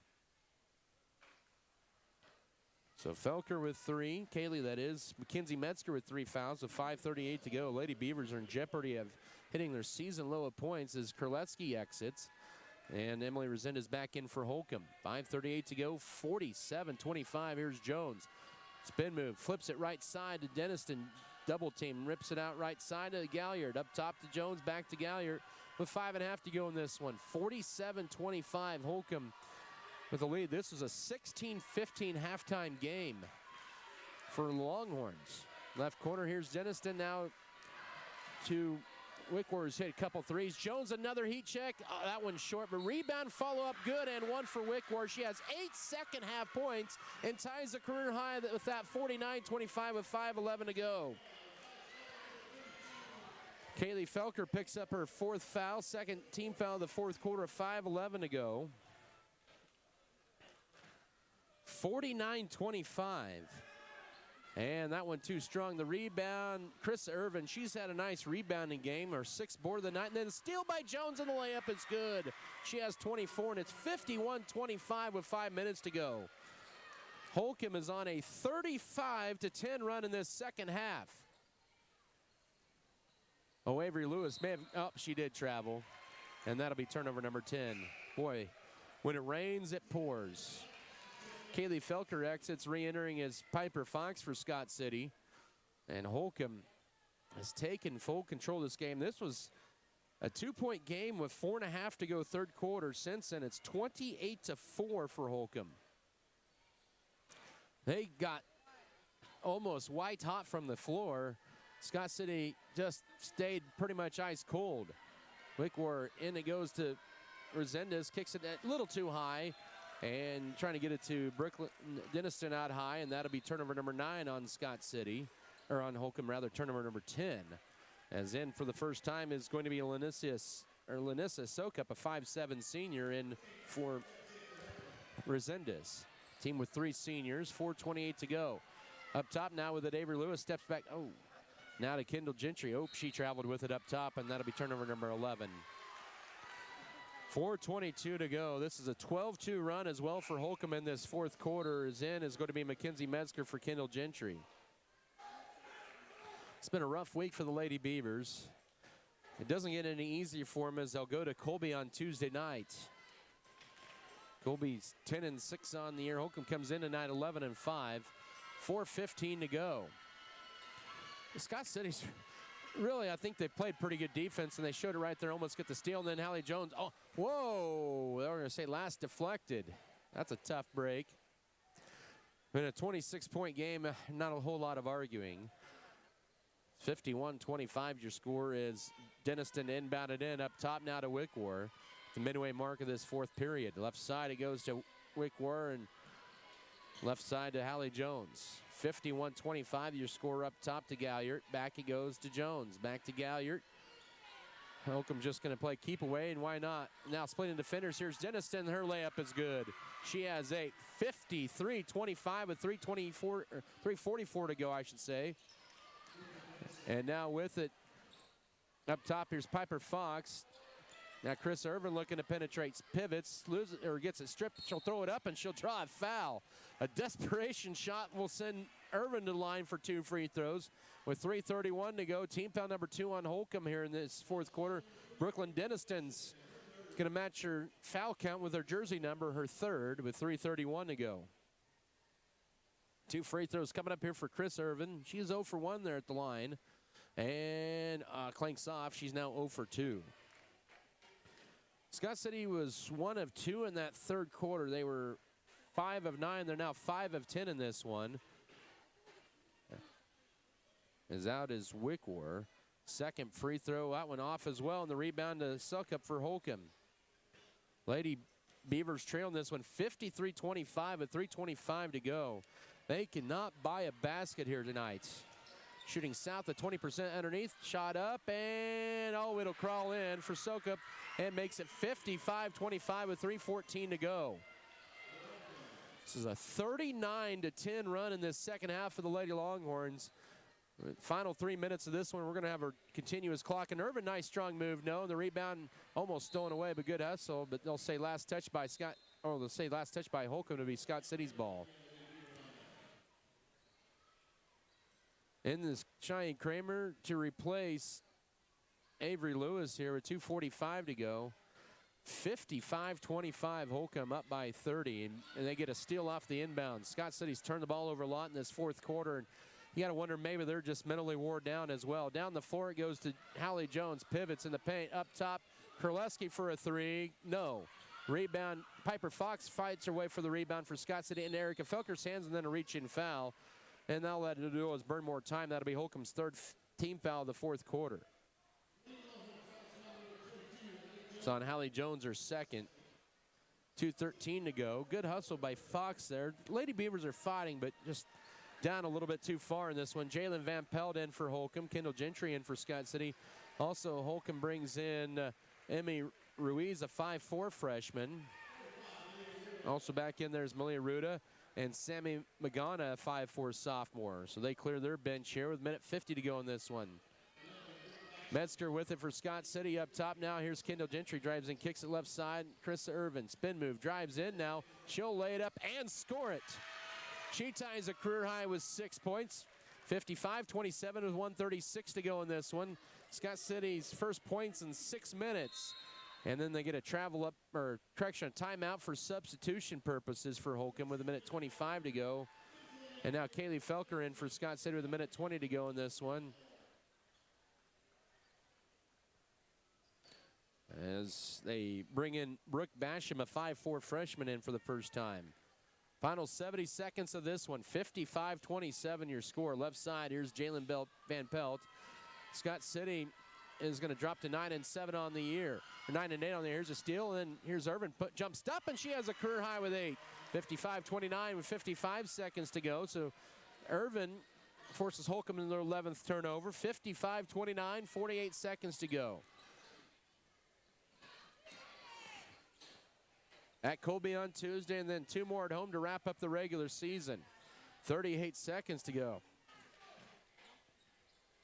Entry feed deflected by Fox, and then we're going to get a tie-up eventually here, 30 seconds to go.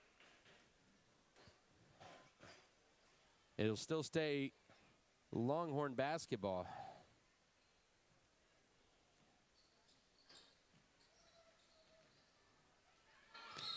And now Holcomb will lose it out of bounds. With 12 seconds to go, their 12th turnover of the night. That'll probably be their last one. 7 seconds, 6 seconds. Here's Gentry. She'll try to get to double figures, but up top to Kaylee Felker with 2 seconds, 1 second. Her runner blocked, and that's how the ball game ends. Scott City with a season low of points here.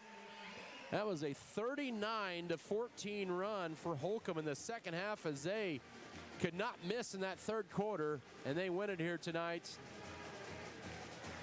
55-29. Holcomb now 12-5 on the year, 2-2 in the conference. Scott City drops to 9-8. They're now 3-1 in conference play. Post-game coverage to begin after this 3-minute timeout. This is Scott City Beaver basketball. If you are in the market for a new or used vehicle, check out J&R Car and Truck Center of Scott City. J&R Car and Truck has a fully trained service and part staff for repairs on most makes and models of vehicles. Locally owned and operated, J&R Car and Truck Center provides new and used vehicles. Stop on in and check out jrcarandtruck.com for your next vehicle. J&R Car and Truck Center, your Chevrolet and GMC dealership in Scott City.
investing in our community is how we make a lasting impact. It's about more than just providing wireless services. We believe in rolling up our sleeves and working side by side with local organizations. Whether you're sharing cherished moments, staying updated on trends, or exploring your surroundings, we're there to keep you connected. Next Tech Wireless. We are Kansas.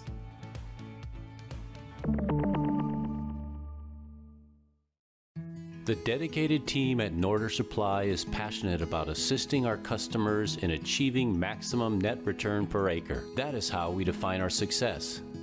Through unparalleled agronomic advice and best-in-class customer service, you can depend on us to do what is best for your operation. Ask them today about their spot-on service and how it can fill your needs. Norder Supply. Plain talk, exceptional results. They invite you to come by and take a look around. It was a rough second half for the Lady Beavers, who just were ice cold from the floor tonight.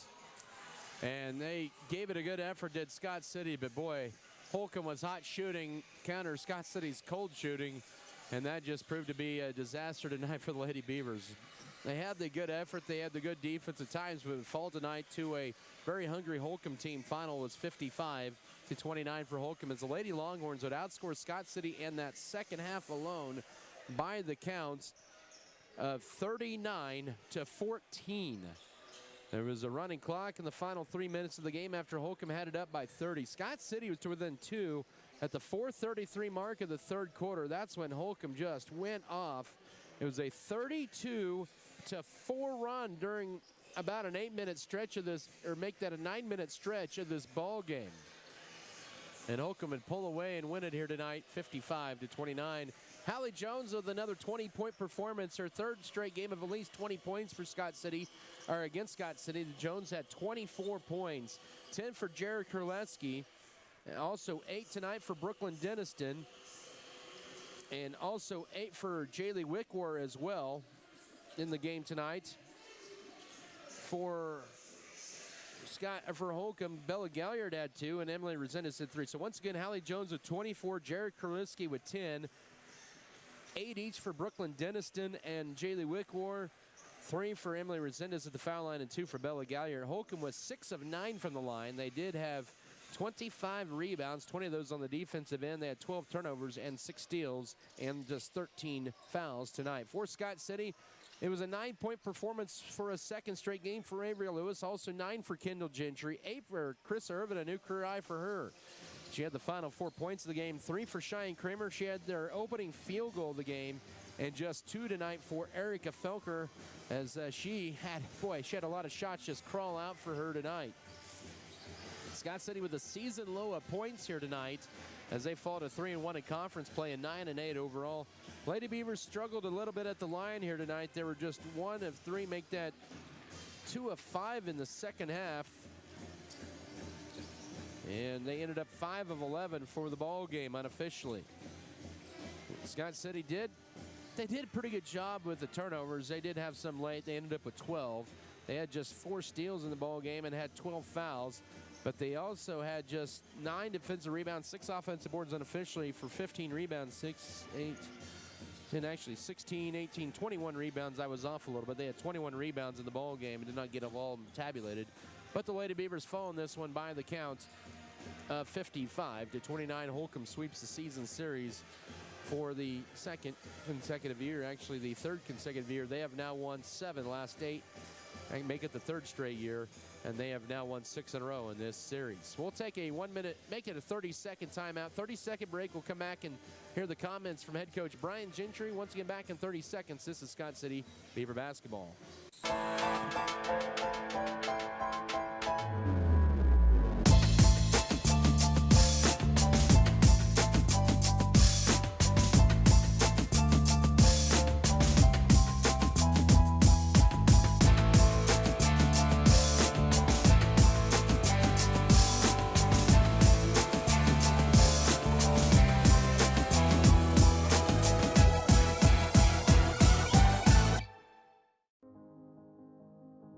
They said this place was too isolated to call home. They said it was too remote to build a community. And then one day, a farmer strung a copper wire from one fence post to another and changed everything. We didn't build the communities of Southwest Kansas. No, we just brought them together. It was not the prettiest of starts, but it finished well. And looking back on Tuesday nights, what'd you like from your team in that win? I just love their grit. As you said, the beginning of the game didn't start out very well. A couple turnovers by us and 3 big threes. For them, really got them off to a hot start. So we kind of kept our composure. We didn't go out there and do anything crazy. We just kind of chipped away at that lead. And by the end of the first quarter, we got it back down to 5. And from there, throughout the rest of the second quarter, we were able to extend the lead and only giving up 1 point in about 11 minutes or so. And, so our defense just really kept us in the game. And then our defense won the game, as the second half continued. You feel like that it was kind of the game where it was the night where Jackson decided it was him to take over? Yeah, he kind of willed us to that win. When he got the ball down low, he went to work, knocked down 2 big threes that were in rhythm. He caught those, going towards the basket. He wasn't, trying to find a three. He just found, a three found him. And so he knocked 2 big threes down. A number of guys knocked down some shots. Brooks hits a big three for us. But again, it was our defense. Our defense allowed us to get out and not have to let them get set up in their press. And so that makes it easier when you get stops and don't have to face 94 feet of pressure. So a lot of credit to our guys, and the heart that they displayed Tuesday. Once again, it is Coach Brian Gentry here pregame tonight. Scott City faces the Holcomb Longhorns. This is a team that's had a pretty good season so far. They won the Hillsborough tournament over state champion Heston in the midseason. They're coming off a win of 3 points over Ulysses on Tuesday night at home, 50-47, and they avenged an earlier season loss. You take a look at Holcomb. What's maybe different from this time around from the first time you guys played them a month ago? Well, they have been running, a lot more 4-out. Around Drayton, so with the focal point being to get him the ball. We're going to have to be solid defensively. Guys are going to have to know who they're helping off of to try to limit some of those touches down there.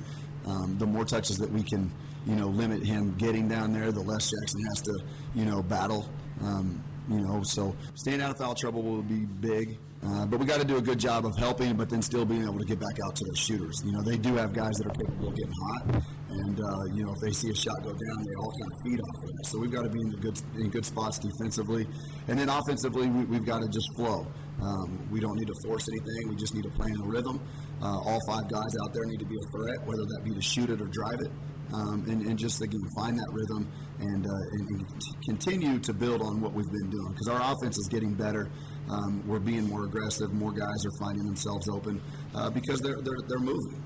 The ball moves, people move, and when the ball has energy, good things happen. Scott City with an opportunity to get to 500 in league play with a win here tonight as Coach Brian Gentry joins me here pregame. And, Coach, thanks for the time and good luck to you guys. All right, thanks, Adam. That was Scott City Beaver Coach Brian Gentry. Your pregame interview is brought to you by Farm Bureau Financial Services with Huenberta Benz in Scott City and Leota. More to come in your pregame show. We'll have a breakdown of the matchup. Also bring you starters, keys to the game, and the tip-off after this timeout. This is Scott City Beaver Basketball.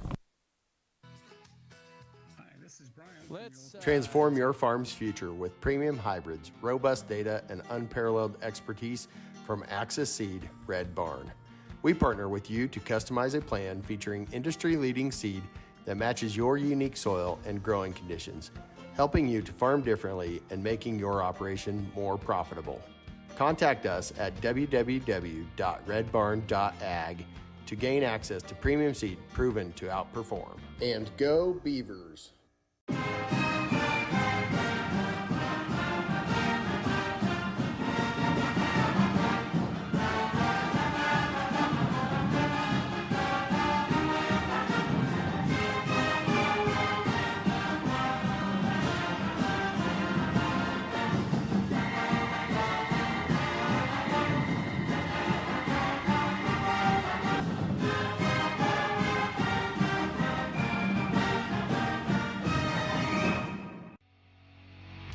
On February 10th, The Beaver Broadcasting Network presents the Scott Community High School Girls Regional Wrestling Tournament.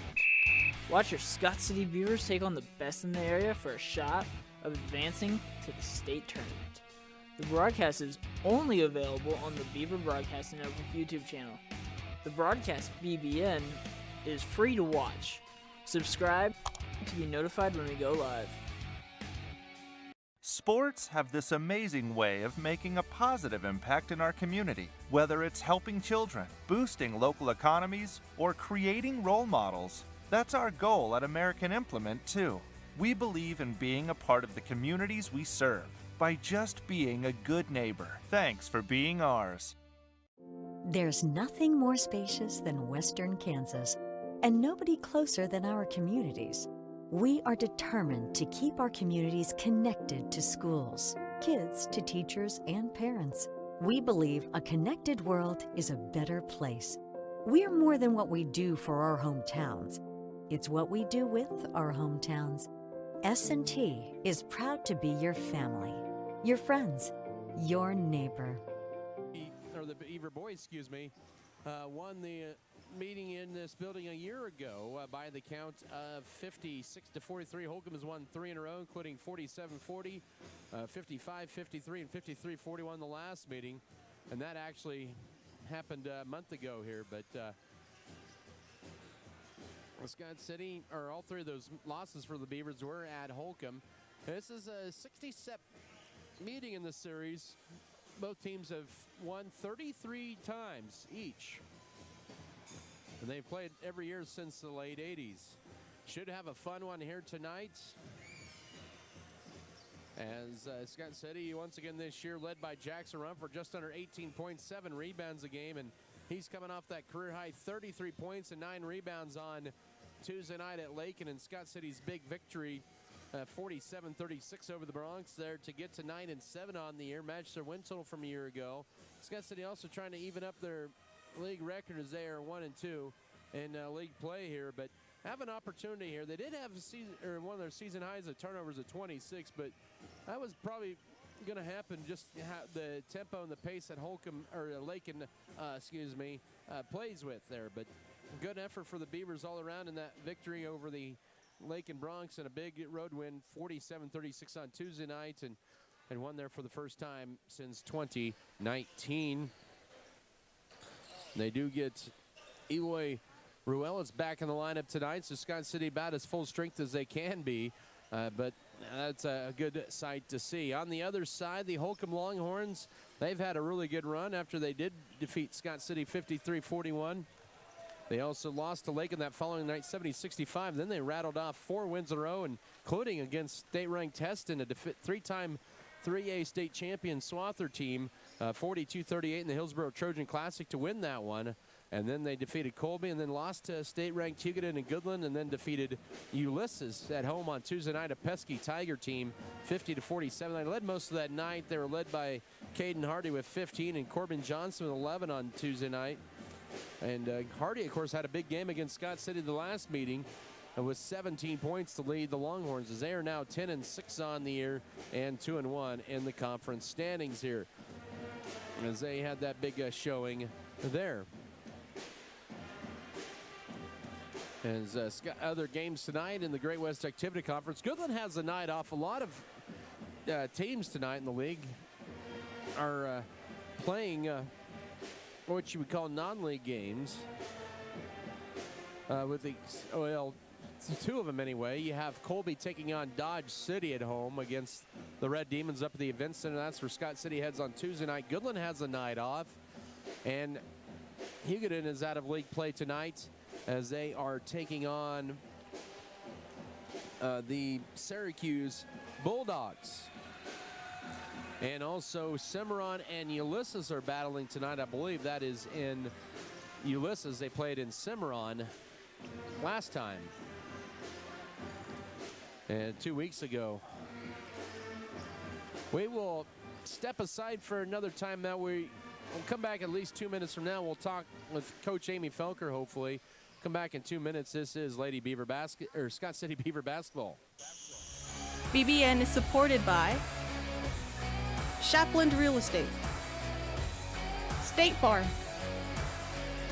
The Original Grande, Bullertson Family Dentistry, Volgamore Family Farms, Western State Bank, Wood River Energy, Scott Community Foundation, Good Anesthesia and Pain Management Services.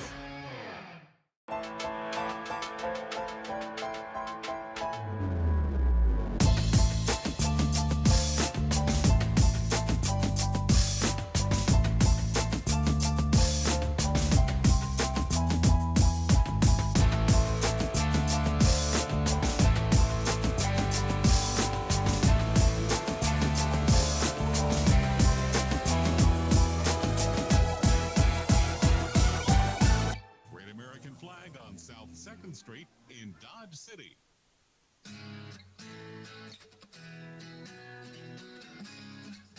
All right, we're back here.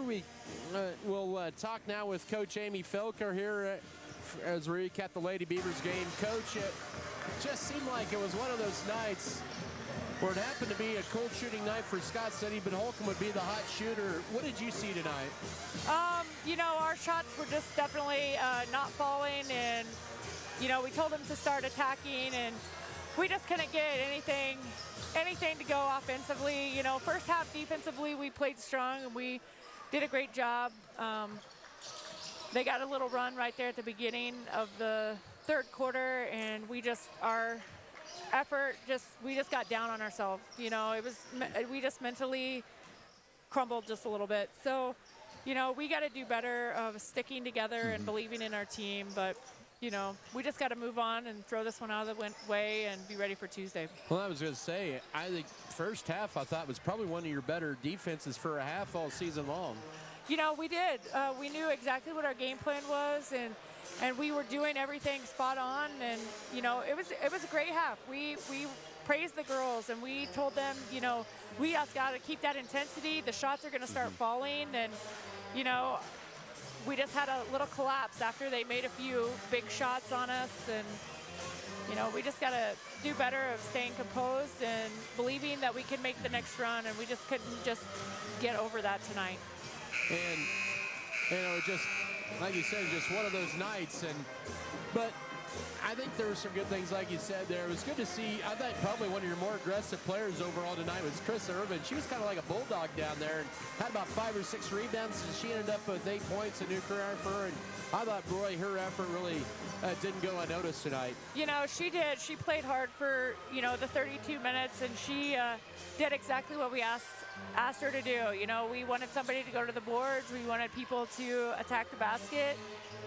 And she had confidence. And, you know, she's one of our youngest ones, and she had the confidence to do that stuff. And the older ones just need to know that they can do that. They can do that too. So, you know, proud of Chris's effort tonight. With Mackenzie getting into foul trouble in the first quarter, that kind of really take a lot away from you guys, what you wanted to do? Well, you know, it really put a lot of pressure on everybody else. You know, time was just a little bit off and that kind of stuff. Kinsey wanted this game really bad, and she wanted to play hard for it. And then every time she got in, she got another foul. And so, you know, it just, some days it's just not your game, and that's okay. You know, when she was in, she tried to do her best, and she was trying to be physical, and that led to some fouls. So, you know, it happened. Absolutely, but nice thing is you get to flip the page. The sun actually does come out tomorrow, even though it might be cloudy. But anyways, Tuesday you go to Colby in a pretty big matchup with the Lady Eagles. You know, we'll be ready. We'll be ready. Thanks again for the time, Coach. We'll see you next week. Thanks, Adam. Once again, comments from Coach Amy Felker here. Lady Beavers losing a tough one here tonight by the count of 55-29. Let's take a 1-minute break. We'll come back with the starters on the boys' side. Also, the keys of the game and the opening tip. Back in a minute. This is Beaver Basketball. Scott City Eye Center has been a leading provider of optometry services and vision care products in the Scott City community since 1999. Our experienced eye doctors offer comprehensive vision examinations that our Scott City Optometry office specializes in the diagnosis and treatment of a wide array of eye diseases, conditions, and problems. We use advanced diagnostic technology, and we are committed to improving the quality of life. Give yourself the gift of clear vision by scheduling an appointment with Dr. Joshua Gooden, OD, today.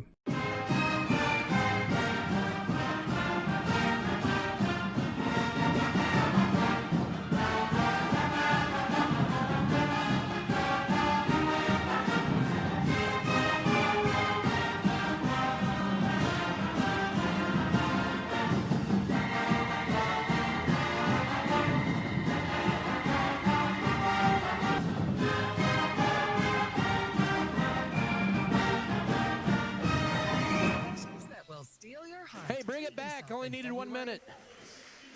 Book a couples massage and Starting lineups tonight presented by Security State Bank in Scott City and Leota Free Bill Pay and Online Banking. Safe, secure, and easy to use. Member FDIC. For Scott City tonight, as they're coached here by Brian Gentry, and Holcomb coached by Chad Novak in his 13th season. And they are 10-6 on the year. It'll be Brody Denniston, the 5'10 sophomore, averaging 10 points per ball game. As also Caden Hardy, a 6'2 senior, 9.3 points per contest.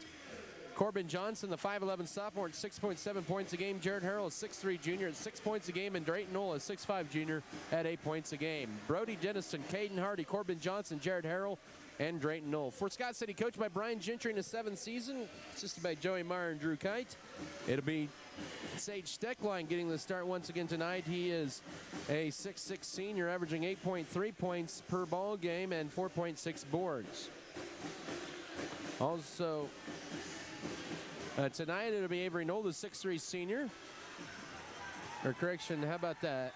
Let's go with Alex Tarango, not Knoll in the lineup. Alex Tarango, the 5'10 junior, at 8.4 points a game. Jackson Rumford, he is a 6'5 junior, 17.9 points, 7 rebounds a game. Brooks Bailey, the 5'10 junior, 1.1 rebound a game. And Coy Vance, the 5'11 senior, he averages 1.8 points and 1.5 rebounds a game. Sage Steckline, Alex Tarango, Jackson Rumford, Brooks Bailey, and Coy Vance are starting 5 tonight for Scott City. Keys to the game presented by State Farm agent Michael Trout. We go with the proven winner when it comes to insurance. They score big with their policyholders. I think keys are pretty simple. Throw it down to the paint there to Jackson. Get him going. Work it in and out once again. Second key is you got to play with some solid defense up top. Pressure the guards. Those are your keys to the game.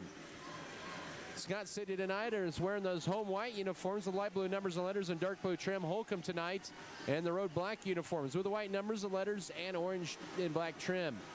It will be Jared Harrell against Jackson Rumford wearing number 23 both sides, and Scott City wins the tap, and this boys game is underway. They'll do the winter homecoming ceremonies at halftime of this game. Holcomb opens up in a man-to-man defense. With it up top, here's now Jackson Rumford from Alex Tarango. Goes left to Brooks Bailey. Bailey's going to drive in and dish it right side. Steckline will try a triple. That one crawls off. Rumford with the rebound will go up, and oh, that's too strong. And the rebound goes to Caden Hardy for Holcomb. Scott City with 2 good looks that time, but couldn't connect on either one of them. Holcomb's first trip down the floor with the ball. Right corner, here's Corbin Johnson. He'll drive in, nice dish to Knoll. He'll put it up and score it. 2-0 Holcomb here with 7:21 to go first quarter. Both of those players, Drayton Knoll for Holcomb and Jackson Rumford from Scott City, both scored over 30 points against Lake in their lone matchups. Knoll would score 38 points. That was the day after Scott City had played Holcomb. Knoll only had 8 points in that game. Here's a shot missing badly, and the rebound goes to Holcomb. First minute of this ball game, 2-0 Longhorn lead with the ball. The Beavers 0-3 to begin. Holcomb 1-1. The sophomore Brody Denniston up top now to Jared Harrell right side. With it is Caden Hardy. Hardy goes left for the pass to Corbin Johnson. Now right side out high to Harrell. Harrell will drive in, bounce pass, and it will go to Hardy. And he'll drive in around Rumford. He'll hang, shoot, scored, and one. It's 4-0 Holcomb with 6:38 to go first quarter. The first foul of the game on Scott City. And who are they going to get on that one? I think they got Steckline, and they did. Sage Steckline with the foul. Hardy to the line for the old-fashioned three-point play. Holcomb with their first 2 shots and their first free throw, and they lead at 5-0. Scott City led by 9 to start at Holcomb and ended up falling 53-41. Just had a tough second half. Here's Steckline driving in. He traveled with it. And turnover number 1 on Scott City. Officials here, Tyler Hendricks, also Clint Floyd and Steve Carruthers. Nothing personal against Steve, but it feels like every time he does a Scott City game, you don't like your chances. He does a good job. It just feels like it's just bad luck for the Beavers. They haven't won too many when he's ref. And like I said, he does a great job. This is a very good officiating crew. 6 minutes to go first quarter. We got a kick ball underneath. It'll still stay with the Longhorns. 6:05 here in the first frame. 5-0 Holcomb lead. They have hit their first 2 shots from the floor. Scott City's 0 for 3 and a good defensive play off the inbounds. Here's Coy Vance, his second start of the year with it. Now finds a cutting Rumford, drives in. They get a whistle and a foul on the floor on Holcomb here with 5:58 to go in the first quarter. And I think they're going to get on Jared Harrell. That's his first. Holcomb with the lead, 5-0. Scott City the ball underneath. 5:58 to work in the opening stanza. Trango to trigger it in. We'll get it into Brooks Bailey. Off a screen, here is Alex Trango, goes to his left, is cut off. Trying to get a screen, goes out high with the pass. To Steckline now to Coy Vance. He'll try a 3. That one's a little strong on the backside board to Brody Deniston for Holcomb. So Scott City now 0-4 to begin this ball game. Holcomb is 2-2, and they will be 2-3 as they'll miss the layup and the rebound to Brooks Bailey. For Scott City, that was Deniston who laid it up that time. And then Scott City with the ball down 5. 5.5 to go first quarter of play. Knoll and Ruelas to check in. Next dead ball up top. Here's a screen for Coy Vance. He'll drive in and almost got it stripped. Flips it behind him to Sage Steckline. He'll take one dribble, gets it into Rumford. Quickly double team. Nice cut by Steckline as he gets held by Knoll, I believe. And that'll be Holcomb's second team foul of the quarter. Drayton Knoll, that is his first. I didn't realize that, but Brody Deniston had to go down to the other end, and he has to do a little tire repair as he walks across down the middle of the court. He's at half court, putting the shoe back on. That was a good effort with him without a shoe on that possession. As Holcomb did bring in a couple subs, as did Scott City, in as Avery Knoll and Eloy Ruelas for Scott City.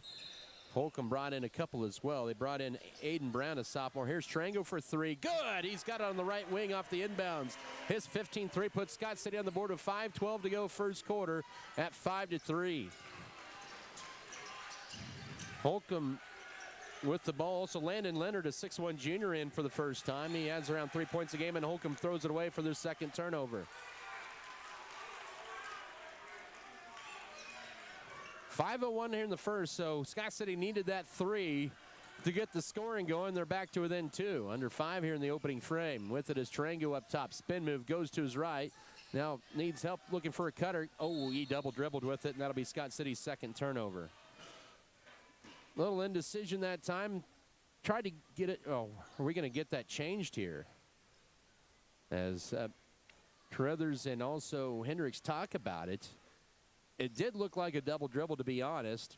Yep, and that is going to stand. Turnover number 2. 4:49 to go here in the opening quarter. 5-3 Holcomb lead with the ball back. Difference is the Drayton Knoll layup right to begin the ball game for the first 2. Caden Hardy had the 3-point play. Alex Trango with the lone points for Scott City. Right side, it goes to Johnson, gets a screen. Now out high left to Brody Deniston. He'll go to the left corner of the pass. Now Steckline knocks it out of Aiden Brown's hands, or denies him the entry feed. And back in will be Caden Hardy. He will replace Corbin Johnson here with 4:31 to go first quarter. Also back in is going to be Drayton Knoll. They'll allow him back in, and that'll be, I believe, Aiden Brown. Nope, correction, it'll be Jared Harrell. Both teams have substituted quite a bit here in this first quarter. Lob in, it goes to Aiden Brown underneath the Knoll, guarded by Rumford. Back up top, Brown turns down the 3 and goes right with the pass out high to Landon Leonard. Now driving in, here's Hardy penetrating out high. Brown turns down the 3 once again, trying to get it in. No good help defense by Rumford. 4:15 to work first quarter. 5-3 Holcomb lead with the ball. And the pass goes right wing now to Leonard. He'll drive in on Steckline. One dribble cut off, back up top to Deniston. Guarded by Trango. Good defense by Scott City. Knoll with it up top here. Halfway through this first quarter. Now with it is Leonard. Left corner, they get it into Knoll. Loses it, but picks it back up. Blocked by Rumford. Oh, they're going to get the hack and 2 free throws. And Rumford with his first foul, team second. With 3:57 to go in the opening quarter. And Knoll to the line to shoot 2. As I mentioned, those 2 might be in for a battle tonight. Both have been 30-plus point scorers against Lincoln this year. 3:57 mark of the first quarter. Knoll had 8 points against Scott City the last meeting. He's too strong on that free throw. As the Longhorns are now 1 of 2 from the line. Scott City has yet to attempt a free throw. 3:57 to go opening frame. 5-3 Holcomb lead and at the line here. And they'll make it 6-3 as Knoll hits 1 out of 2. He has 3. 6-3 Holcomb leads Scott City's ball. Eloy Ruelas up top with it. At the point, goes right side as Holcomb goes to a zone or matchup zone here. Looks actually a 2-3, I beg your pardon. Now almost stolen away, or it's thrown away, and back-to-back Scott City turnovers. So Holcomb with the ball up 3, and they'll bring back in Corbin Johnson. Also in will be Jared Harrell and Keegan Johnson, a 5'6 junior. Keegan and Corbin are, of course, brothers. And out will be Denniston, as well as Landon Leonard and Aiden Brown. So 6-3, Holcomb lead with the ball. Here is Keegan Johnson with it out high. Goes right side, a little too high for his brother Corbin, and it's turnover number 3 on Holcomb as Brooks Bailey re-enters for Alex Durango. Scott City just one field goal, 1 out of 5 to begin. Holcomb is 2 of 3 on field goals, but they are 2 of 3 from the line. Scott City yet to attempt a free throw. Here's Ruelas, sees an alley. He'll take it to the rack and to lay it up. Oh, he left it too strong. Tipped out high, and now, Lowell could not save it in front of the Holcomb bench, and Scott City's cold shooting continues, and looks like it's kind of continued from the girls' game, unfortunately, for the Scott City. 3:23 to go first quarter. 6-3 Holcomb leading the ball back. As it'll be Keegan Johnson bringing it across. He'll be guarded by Ruelas. Goes right over to Corbin Johnson around his screen. Good defense by Noel up top. Goes left with the pass to Keegan Johnson. Now a little trap, but left side here is Caden Hardy. Now they'll go up top to Noel. Back to Keegan Johnson. 3-minute mark, first quarter. 3-point Holcomb lead with the ball at 6-3. Corbin goes left side here, is driving in. Hardy will lay it up and score it. He has 5, and it's 8-3. With 2:53 to go first quarter, and Holcomb, and now 3 of 4 to begin this ball game from the court. Scott City has only hit 1 field goal. They have hit 1 out of their first 7. And Scott City will throw it away for the 4th time. Camden Volgamore to enter the game for the first time. The 6'1 junior at 2 points against Lakin on Tuesday night. Out will be Avery Knoll. Knoll's still not 100%. Of course, he rolled his ankle a couple weeks a day before the Cimarron game and missed about 3 games. He was back on Tuesday night, gave it a good effort. Had 7, make that 3 points. Here's a 3 up top. No, that time from Hardy. Correction, Harrell, and the rebound goes to Scott City in the paint. Here's Rumford, flips it up, and he scores it. He has his first basket, 8-5, with 2:18 to go first quarter. A 3-minute scoring drought broken there by Scott City, and they're back to within 3. With it is Hardy. Final 2:08 of this opening frame. Holcomb with a 3-point lead in the ball. Hot shooting for them here in the first. Now with it is Keegan Johnson. Back to Hardy, back to Keegan Johnson. Now throwing away. Turnover number 4 on Holcomb. Here's Brooks Bailey after that steal. He'll take it all the way. Gets it poked away by Hardy. It'll still belong to the Beavers with a $1:54 to go in this opening period. Out will be Keegan Johnson, and returning is Brody Denniston. Holcomb with their starting 5 back out there. Up top, here's Camden Volgamore. Looking for a cutter, and now finds Eloy Ruelas. Back up top to Volgamore. Holds it right side to Steckline, looking to put on the floor. Pulls up in the paint. Now back out top to Ruelas. Minute 40 to go first quarter. Volgamore with it, and we got a whistle to foul away from the ball, and that's going to be a push-off on Jackson Rumford, his second. And, boy, that's a big foul on Scott City. So the Beavers in some foul trouble with Rumford with 2 fouls. He'll have to exit. His back in will be Coy Vance here with a minute 40 to go first quarter. 8-5 for Holcomb. They had the first 5 points of the ball game, and Scott City's been trying to play catch-up since. And now Scott City's leading scorer on the bench with 2 fouls. It's going to have to be 1 on the defensive end here on this possession here with a minute 28 to go. Good position for Noel. He'll go up and score it. Noel with 5, and it's 10-5 with 1:23 to go first quarter. And now, more than likely, you'll see Steckline with that Simon on Noel. Here with a minute 15 to work first period. Volgamore with it, uses up his dribble. Bounces up top to Coy Vance. Vance now goes left to Eloy Ruelas. Minute 8 to go. Ruelas deflected, picked up though by Volgamore. Back to Ruelas. Pimp fakes, now flips underneath. Here's Volgamore for 2. Oh, that crawls in. His first basket, a big shot for him. 10-7, 57 seconds. Good ball movement that time. And the Beavers back to within 3. 50 seconds to go here in the opening stanza. Right corner, it goes to Corbin Johnson. Looking to drive on Volgamore. Good defense. Now he'll drive in. He runs out of real estate. Left wing. Here's a 3 on the way. No. Rebound, Sage Steckline. It's put up by Caden Hardy. Steckline with the rebound. And then Scott City throws it away for their 6th turnover. Man, you can't do that here with 30 seconds. A tough break there. Here's a 3. No. Rebound Drayton Knoll for Holcomb has another crack at it. Drives in, and that's going to be a charge on Knoll, and that's his second foul. Team foul number 3 on Holcomb, and so now they have 4 turnovers. So both of the big scorers, both with 2 fouls. Avery Knoll back in, Coy Vance in, also Sage Steckline, Alex Tarango, and Eloy Rollis in for the Beavers. Avery Knoll, or correction, Drayton Knoll has to sit down for Holcomb. 20 seconds to go first quarter. So both of the team's leading scorers, both their big guys, each with 2 fouls. Tarango uses up a dribble, finds Vance, kind of ricochets off him, picks it back up. 10 to work first quarter. Beavers down 3, 10-7 of the ball. Avery Knoll up top with 6 seconds to Tarango. Gets a screen, fires a 3 for the tie. Yes! Alex Tarango with 2 threes and 6 points. We're tied at 10 as the first quarter has come to an end. So Scott City answers with a huge 3 by Alex Tarango. We're squaring up at 10 after 1. Back in a minute for the second quarter of play. This is Beaver basketball. As your local community foundation, we are dedicated to preserving local wealth so the communities in and around Scott County will forever remain an attractive place to live, work, and raise a family. We respond to the needs of our community through grant making, scholarships, and other special projects. To learn more, visit us online at scottcf.org.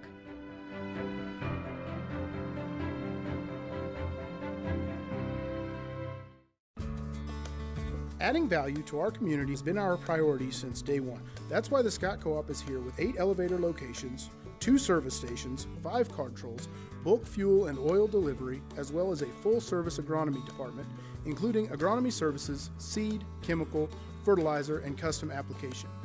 Visit us online at scottcoop.com or download our app for more information. Scott Co-op is a proud supporter of our local communities. Conditions apply. See store for details. Bring it back. 1 minute, please. Oh, second quarter set to begin. It's Holcomb's ball. We're all tied up at 10. And with it is Holcomb. Brody Dennison out high. Scott City led by Alex Tarango with 2 threes and 6 points. Holcomb had Drayton Knoll and Caden Hardy each with 5. Knoll is on the bench with 2 fouls. Rumford is on the bench with 2 fouls for Scott City. Now underneath, here's a pump fake shot. Blocked by Steckline on the attempt by Harrell, and it's rebounded by Knoll. Here come the Beavers down the floor, tied at 10, looking for the first lead. Opening seconds of the second quarter, ball knocked out of bounds. Both teams with around 4 to 5. Actually, Scott City had 6 turnovers that opening quarter. Holcomb had 4. And for the Longhorns is going to be Landon Leonard here, will replace Caden Hardy. Scott City shot 4 of 9 in that first quarter. Holcomb was 4 of 8. Holcomb 2 of 3 at the line. Scott City did not attempt a foul line or free throw. And here's Ruelas. He'll drive down Main Street. Oh, he left it short, hit underneath the basket. And the rebound to Aiden Brown. Had a good move, but the finish. And here's Holcomb. The ball still tied at 10. 7:18 to go first half. Denniston flips it right corner to Corbin Johnson. Back up top to Aiden Brown. He'll launch a 3 for the lead. Good. Aiden Brown with Holcomb's first 3, and they lead it back 13-10 with 7:08 to go first half. And still Scott City cannot get over the hump. Here's Eloy Ruelas in the front court as Holcomb goes to his zone. Tarango for his third 3. Yes, he's got it. He is 3 of 3 from downtown. We're tied at 13. 6:55 to go first half. And Tarango with 2 threes has tied this game up once again at 13 all. And a big answer back 3 for the Beavers. Their third 3 of the half. And that's deflected and a turnover. Turnover 5 on Holcomb. Here's Eloy Ruelas racing through. And they had just teed up Coach Chad Novak. He wanted a foul on the Steckline on the push underneath. And now Steve Carruthers just teed up Coach Chad Novak. With 6:42 to go first half, Alex Tarango at the line where he's 61% on the year.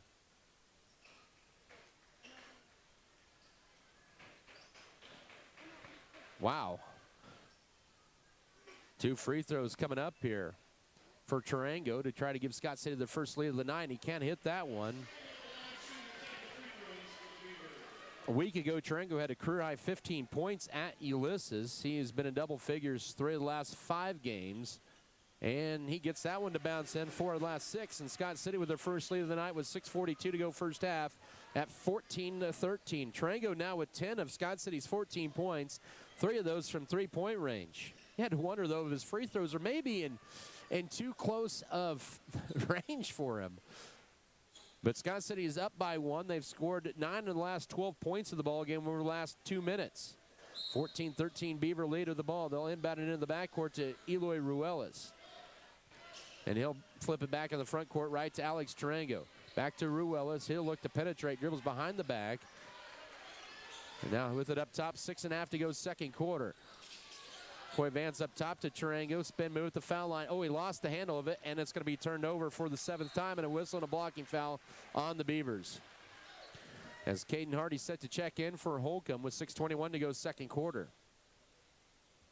That foul on Eloy Ruelas, his first. Out is Aiden Brown. As I mentioned, Caden Hardy returns to the Holcomb lineup. Holcomb trailing for the first time tonight. 6:18 now to go second quarter. Both teams with a foul apiece in this period. Corbin Johnson up top now to Jared Harrell. Harrell holds it. Goes right side with a pass over to Caden Hardy. Hardy back to Harrell. Back over to Hardy. 6:04 to go first half. He'll drive right side. Cut off. Good defense by Knoll. Corbin Johnson with it, guarded by Eloy Ruelas. Now has to flip it over left to Leonard. Back now up top right to Hardy. He'll penetrate at the foul line. That's going to be a holding foul on Avery Knoll his first. And Scott City's second team foul of the quarter. With 5:52 to go before halftime. 14-13 Scott City up by 1. Brooks Bailey to return the lineup. He will replace Coy Vance. So both teams have subbed in 3 players tonight, and that will probably be about the max for both sides. Up top, it'll go to Corbin Johnson. 5:48 to go. Lob in the paint. It goes to Harrell. Goes around Steckline. Bank shot too strong that time. Good defense as Alex Tarango with the board. Scott City up by 1 and goes right to Eloy Ruelas. Looking to drive in but cannot. Now here's Steckline. Jump stops. He'll pull up. Oh, he wanted to pull up for the 17-footer, then has to throw it up top to Brooks Bailey. Left side to Alex Tarango. 5:28 to go first half. He gets a strip, but right there, Steckline at the elbow right. 14-13 Scott City lead with the ball. Brooks Bailey with it up top. Here's, Avery Knoll didn't. Now he'll drive in. He'll pull up in the paint for the jumper, leaves it short, and the rebound to Brody Denniston for Holcomb. Little hesitation may have hurt Knoll a little bit there with 5:10 to go first half as Denniston splits the defenders and then draws a foul. That'll be on Avery Knoll, and that is his second. Boy, now fouls starting to become an issue more so for Scott City. That'll be their 3rd team foul this quarter, as now Knoll will have to sit down with 2 fouls, and Rumford already with 2 fouls. Back in as Aiden Brown. He'll replace Landon Leonard. Holcomb with the ball down 1 to Scott City. 5:07 to go here in the first half. Hardy didn't bound it in. Now it's Aiden Brown with it underneath the left block. Backing his way in is Corbin Johnson. Goes up. Can't get it to go, but a foul. They're going to say a pushing foul. Wow. And that's the second foul on Eloy Ruelas. So Scott City racking up some foul trouble here in the second quarter. Corbin Johnson with 2 free throws coming up. Looking for his first points of the night. 14-13, and we're tied for the 3rd time at 14-all with 5:01 to go first half. Johnson had 4 points, or make that 6 points in the last meeting. He had 4 against Ulysses on Tuesday night. As Vogelmore has to come in for Ruelas, who sits down with 2 fouls. Second free throw also good, and Holcomb back up by 1. And back in will be Keegan Johnson. He will replace Corbin, who just put Holcomb back up there. Now 4 of 5 at the line. Scott City just 1 out of 2. It's 15-14 Holcomb with the lead. Scott City back with the ball. 5 minutes to go first half. Steckline will take it in the front court. And now to Alex Tarango, goes to Brooks Bailey. Bailey puts it on the floor a couple of times. Vogelmore goes with it left wing. He has it. Now Coy Vance left baseline up top. Here's Tarango. Here's a 3 for the lead again. That one's short, and the rebound goes to Brody Denniston for Holcomb. Had a good look out high, as right now Tarango has 10 of Scott City's 14 points, and Holcomb wants a timeout. It'll be just a 30 called by Coach Chad Novak with 4:34 to go first half. 15-14 Holcomb leads it. Basketball presented by Scott Community Foundation, Scott City Pharmacy Giftologist, Scott City Ice Center, Red Bean Green Agency, Richards Financial Services, Our Brothers Auto Body Mechanic, Precision Ag and Seed Pokey Feeders, Platinum H Insurance, Plain Gens, New Life Market, Norder Supply, Miller Veterinary Clinic, Midwest Mixer, Metzger Appraisers, and Metzger Appraisal, Metzger Family Farms. Got my tongue untied. McCarty Family Farms and Low Tree Farms and Livestock. Beavers down by 1 here in the second quarter. 4:34 to go first half. We're right here on KSKL Scott City. 15-14 Holcomb in the lead, and it is their ball out of the 32nd timeout. with Coach Nova getting that technical foul, he has to sit down for the rest of the game. Oh, almost a foul on Tarango, but Scott City riddled with foul trouble. Ruelas, Avery, Noel, and Jackson Rumford all with 2 fouls for Scott City. Holcomb has only fouled 3 times this one. Corbin Johnson goes in and a shot is blocked. Oh, they'll say last touched, as Corbin Johnson thought that was last touch by Scott City, and the Beavers will catch a break there. He might have something on that.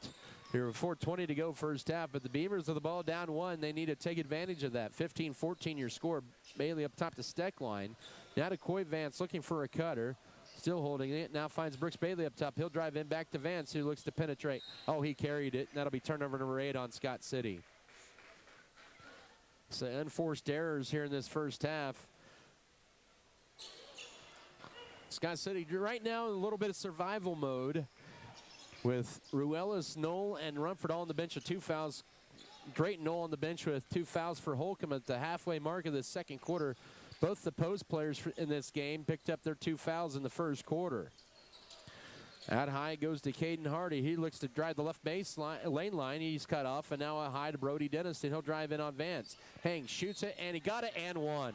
Denniston will make it 17-14 Holcomb with 3:40 to go first half, and that's already team foul number 5 on Scott City this quarter.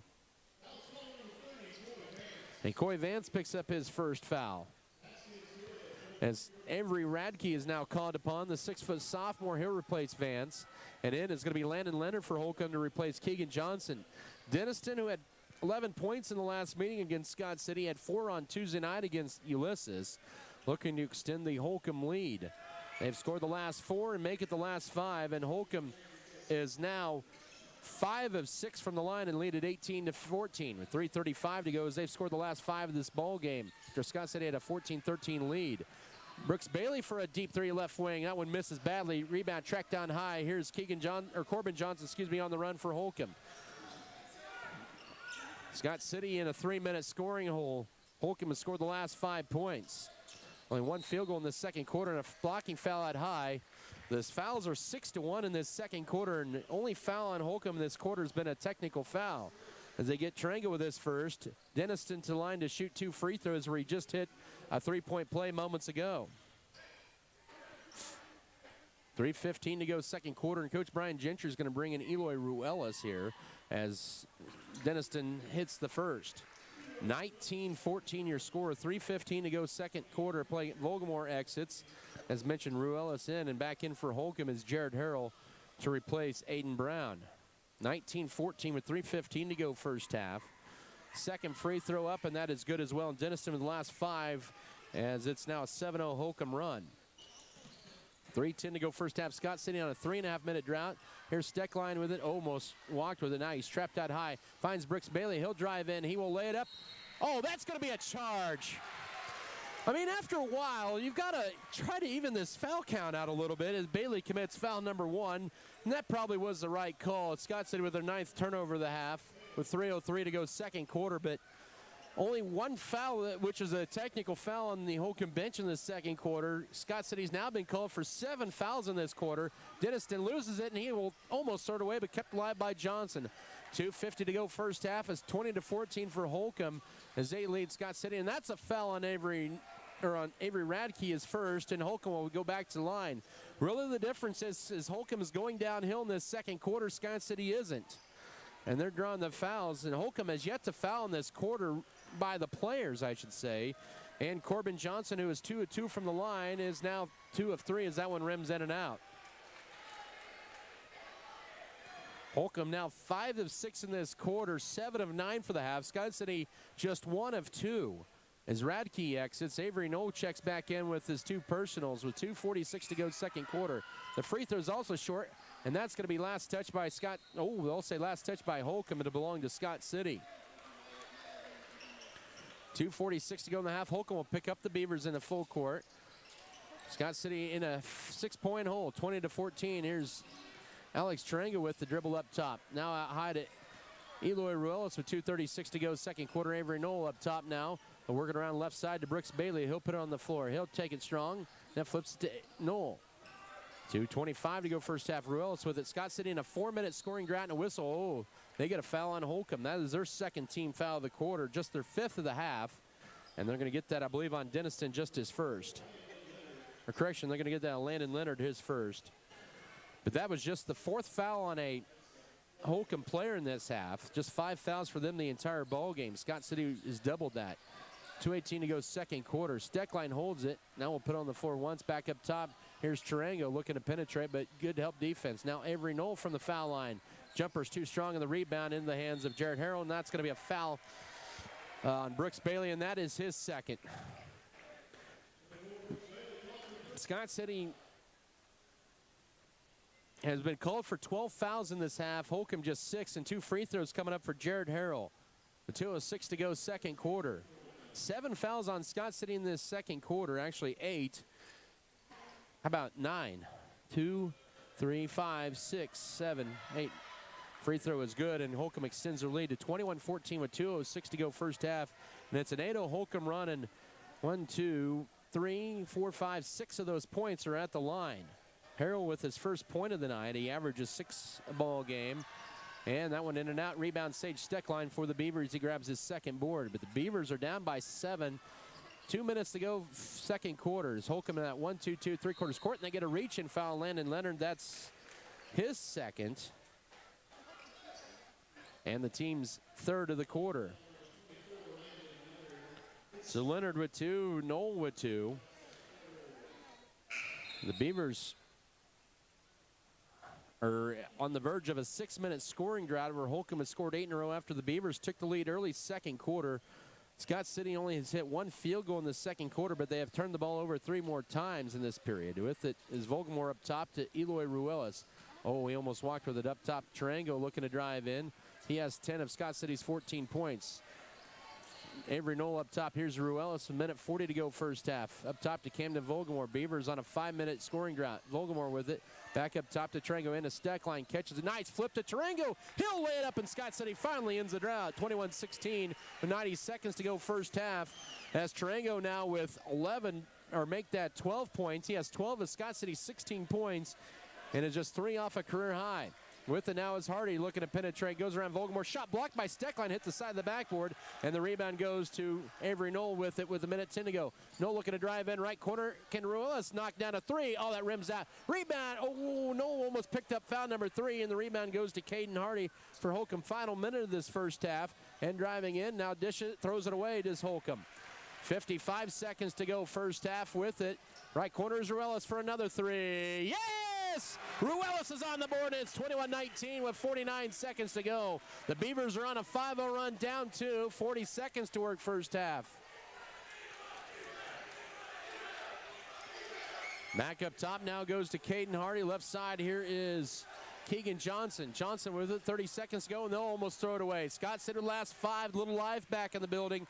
Down 2, trying to weather the Holcomb storm here. 25 seconds to go, and that is going to be a travel on Johnson, Corbin Johnson, and Holcomb's 7th turnover. So the Beavers are rallying here late in the first half. Down 21-19 as they'll bring in Aiden Brown. He'll replace Caden Hardy. Boy, it looked bleak for a while, but the Beavers have scored the last 5 points. And they did it in rhythm. They worked the offense, got an open layup for Tarango, and then kick out in the corner to Ruelas as Scott City hit their 4th 3 of the half, and they're back to within 2, despite all the foul trouble. 15 seconds to work first half. Steckline with it, holds it. Now back out high to Ruelas with 10. He gets a screen, goes to his left. Ruelas trying to drive in, bounce pass. Here's Vogelmore. Pivots. Oh, he threw it away, but saved by Tarango. 1 second here. Steckline at 3 for the lead. Yes! Oh, he got it! Sage Steckline hits the straightaway 3, his 7th of the year, gives Scott City a 22-21 halftime lead. The Beavers in the first half on an 8-0 run as both teams trade 8-0 runs, and Scott City scores 8 in the final 90 seconds to go up by 1 at the break, 22. Come back and maybe let's go 3 minutes for now with their halftime show. This is Scott City Beaver basketball. For exceptional service in real estate, put Stephanie Shapland at Shapland Real Estate to work for you. Property homework is what we do best at Shapland Real Estate. We put forth every effort to get results that move you. Our expertise in buying and selling residential, commercial, and agriculture property is built on the tradition of trust and thoroughness that you deserve. Chaplin Real Estate takes pride in our community and in cheering on our students in all that they do. Give Chaplin Real Estate a call or visit our website today.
This year's freshman attendants are Haley McDaniel, escorted by Emilio Alarcon.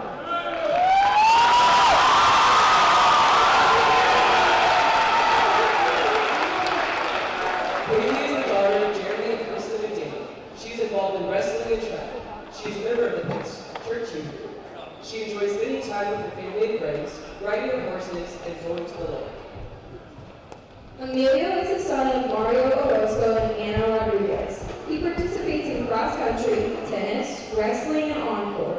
He attends St. Joseph Catholic Church and participates at Pitts Community Church Youth Group. He enjoys hanging out with friends, fishing, running, playing video games, and listening to music.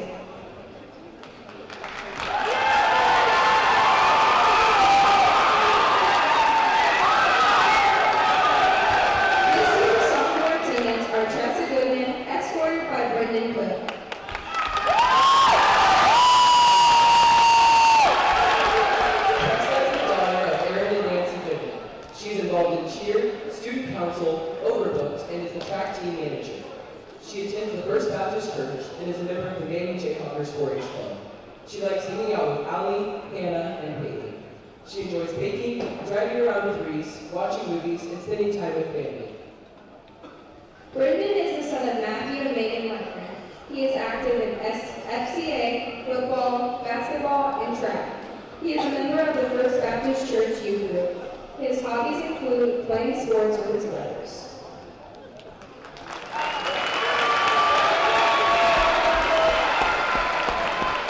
This year's junior class attendants are Kendall Gentry, escorted by Jack Leitner.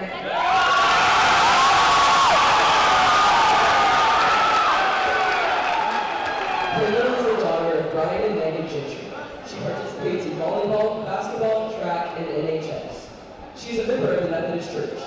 She enjoys playing sports, reading Colleen Hoover books, tanning when the UV is finally above 5, going on runs with Kinley, and having car concerts with her BFF, Casey. Jack is the son of Matthew and Megan Leitner. He participates in football, basketball, track, and FCA. He is a part of the First Baptist Church Youth Group. He likes playing football downstairs with Eli and Zeke, and board games.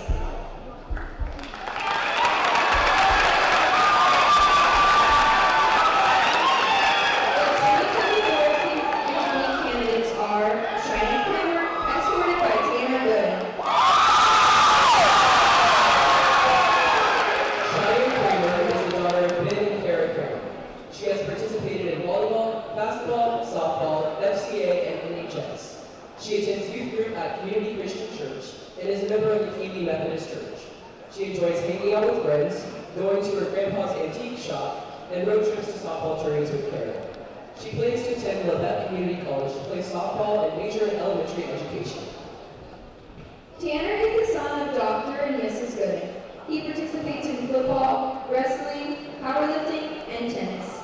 He is the NHS Vice President and attends the First Baptist Church.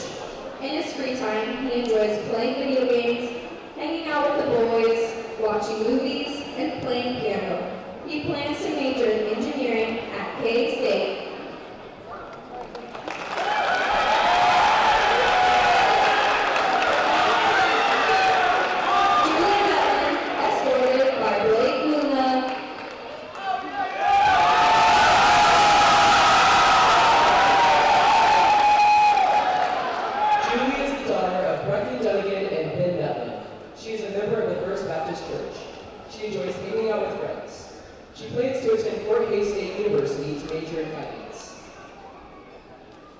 Blake is the son of Daryl and Shelley Berry. He participates in football, basketball, and will be joining the track team.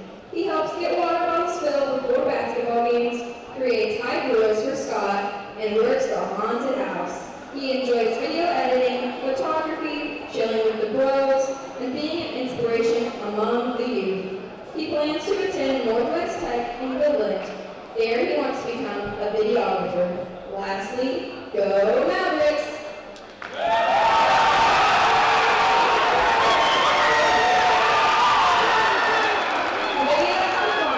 Escorted by Ivan Armendariz.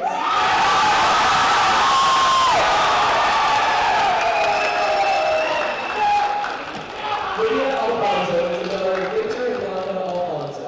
She participates in the Kindness Project, wrestling, and track. She attends United Methodist Church.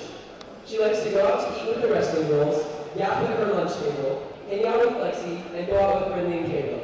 She plans to major in architecture at Hutchinson Community College. Ivan Armendariz is the son of Claudia and Yvonne Armendariz. He is a member of cross country, track, and powerlifting. He attends St. Joseph's Catholic Church. He enjoys hanging out with friends and family and going out for runs. His plans for college are undecided.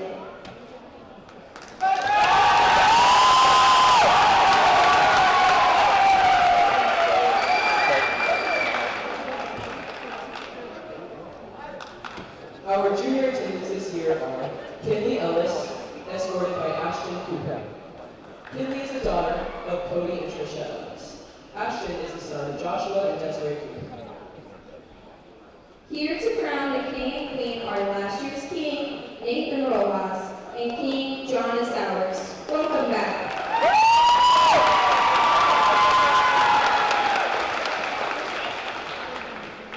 And now, for the moment we have all been waiting for, the 2024 Winter Homecoming King is Blake Woodward.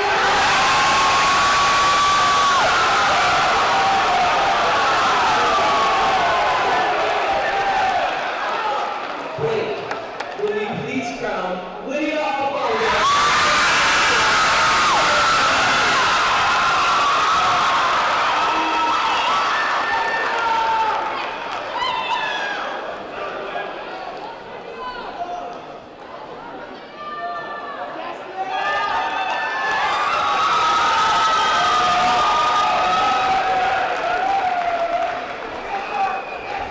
On behalf of Student Council, I would like to thank everyone for coming out and showing your support for SCHS activities and athletics.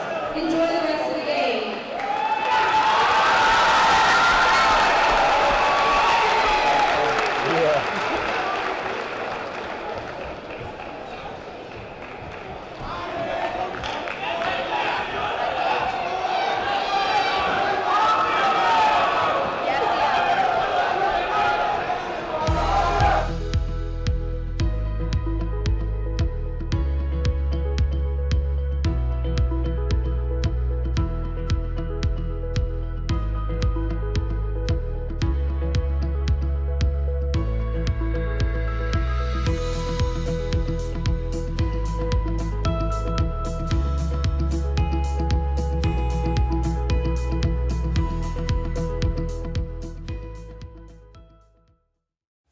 BBN is brought to you by American Implement, All-in-One Wash, B&H Paving, Fairley Company, Faroe Heating and Cooling, First National Bank, Great Western Tire.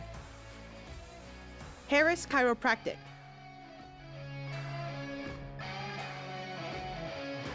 Even on the only thing that's really not even are the fouls. 6 of 14, 43%. 1 of 4 on threes are the Longhorns. 5 of 10 on 2-point baskets, but they made a living at the line in that first half. At 8 of 11, they did have 7 turnovers and 3, 5, 6, 8 total rebounds. 6 make that 9 rebounds. 7 defensive and 2 offensive. Scott City had 2, 4, 6 rebounds, 7 rebounds in that first half, 4 defensive and 3 offensive. And they had a total of 9 turnovers. They did have a lot of fouls in that first half, 2, 3, 5, 6, 8, 10, 11, 12 fouls compared to just 6 for Holcomb. But the Beavers were 44% in that first half. At 8 of 18. They were 5 of 10 on threes, 3 of 8 on 2-point baskets, and really what kept them going were their 3-point shots, 5 of 10. And then from the foul line, they were just 1 out of 2, and those were on the technical fouls in the second quarter on Holcomb. And that's what gave Scott City the lead at the moment. Then Holcomb went on an 8-0 run, and then Scott City went on an 8-0 run to end the first half. It'll be their ball to begin the third quarter at 22-21 as we will step aside for our final break. Let's take a 1-minute break. We'll come back in 1 minute. This is Scott City Beaver basketball. Go with the proven winner. I'm Michael Trout from State Farm in Scott City. When it comes to auto insurance, we score big with our policyholders. We score on competitive rates, on customer service, and on satisfaction and speedy claim handling. Let us quote your autos today and make you a part of the Trout State Farm team. Call or stop by Michael Trout State Farm and you can be assured of our personal best. Go with the winner, Michael Trout State Farm, Scott City. The world needs more farmers. People who know the land. People who support rural communities. People who are as diverse as each acre they care for. But unless you've been born and raised on a family farm, it's nearly impossible to become a farmer. That's why we are building a team of people from our hometown and across the world to do what they love. We are not just a family farm. We are a multi-family farm. We are Volgamore Family Farms.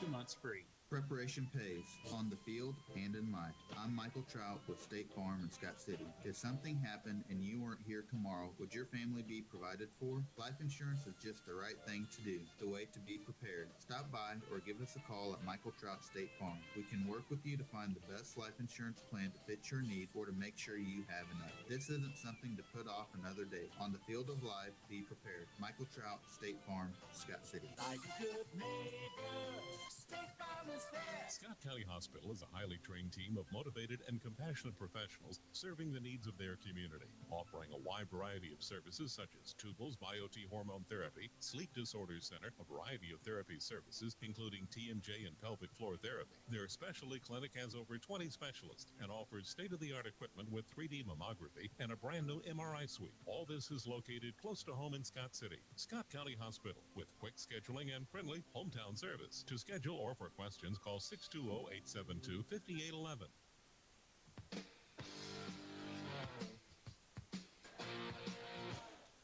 (22-21) is your halftime score as we're moments away from the start of the second half. Holcomb trailing by 1 here to Scott City. It'll be Beaver basketball. The Beavers, as I mentioned, with a lot of foul trouble here. With Eloy Ruelas, Avery Knoll, Jackson Rumford, and Brooks Bailey with 2 for Holcomb. They had some foul trouble of their own. Drayton Knoll, Landon Leonard, and Jared Harrell each with 2. In that, actually, Harrell only had 1, but Leonard and Knoll had 2. So we're already underway with the third quarter of play. Eloy Ruelas, Sage Steckline, Alex Tarango, Jackson Rumford, and Avery Knoll to start this half. And it goes to Knoll. He'll turn around. He left it short that time, and the rebound goes to Drayton Knoll. So Drayton Knoll, who's in there once again with his 2 fouls, he got the rebound, and Holcomb looking to take the lead here, opening seconds of this second half. Scott City has had their leads at only 1 point on a couple occasions. And Denniston lays shot, rebound. Rumford tried to rip it away, but Denniston got it. He'll throw up a wild shot. No, Rumford this time with the board. Lead pass down the floor to Alex Tarango. So Denniston with a couple of misses underneath. And then Tarango for three. No, and the rebound goes to Caden Hardy for Holcomb. 22-21 Beavers, 7:15 to go here in the third period. Scott City 0-2 to begin this third quarter. Holcomb with a couple of defensive boards. Now the lob underneath the Knoll. Great position. Pump fake stripped by Ruelas. He was on the baseline, though, and he will stay with the Longhorns of Holcomb with 7:05 to go third period. 67th meeting all time between these two schools, and the series is even up at 33-33. Inbounding it in will be Caden Hardy. He'll lob it deflected, but picked up, though, by Denniston. Almost a reach-in foul on Alex Tarango. Goes left over to Harrell, and now to Corbin Johnson. He'll drive in and he'll lay it up. Missed it, but the rebound to Eloy Rillis for Scott City. Boy, Johnson like to have that one back. 6:48 here in the third quarter. Scott City trying to add to the 1 point lead. Here's Steckline, right block, backing his way in on Knoll. Now hangs, flips it up, leaves it short. Rebound, Rumford had it, and loses it, but picked up by Corbin Johnson. That was a good look for Steckline as he tried to draw the foul, but could not. 6:33 to go here in the third. Holcomb with the ball back down by one. Driving in here is Hardy. He'll drive in and lay it up, but he's going to be called for the travel beforehand. He almost walked the first time around, but not that second time, and that'll be Holcomb's 8th error of the night. And everybody trying to take homecoming pictures up on the concourse here. It's almost like the game is one of those that they're not paying attention to. Here's Avery. No left baseline. He's on the board. And Scott City with a 10-0 run. 24-21, 6:12 to go here in this third quarter. Scott City now on a 10-0 run over the last 3 minutes as they have their largest lead of the night now at 3. 2 minutes into the third 8 minutes of play, and almost stolen away up top. And it is going to be by Alex Tarango, 9th Holcomb turnover.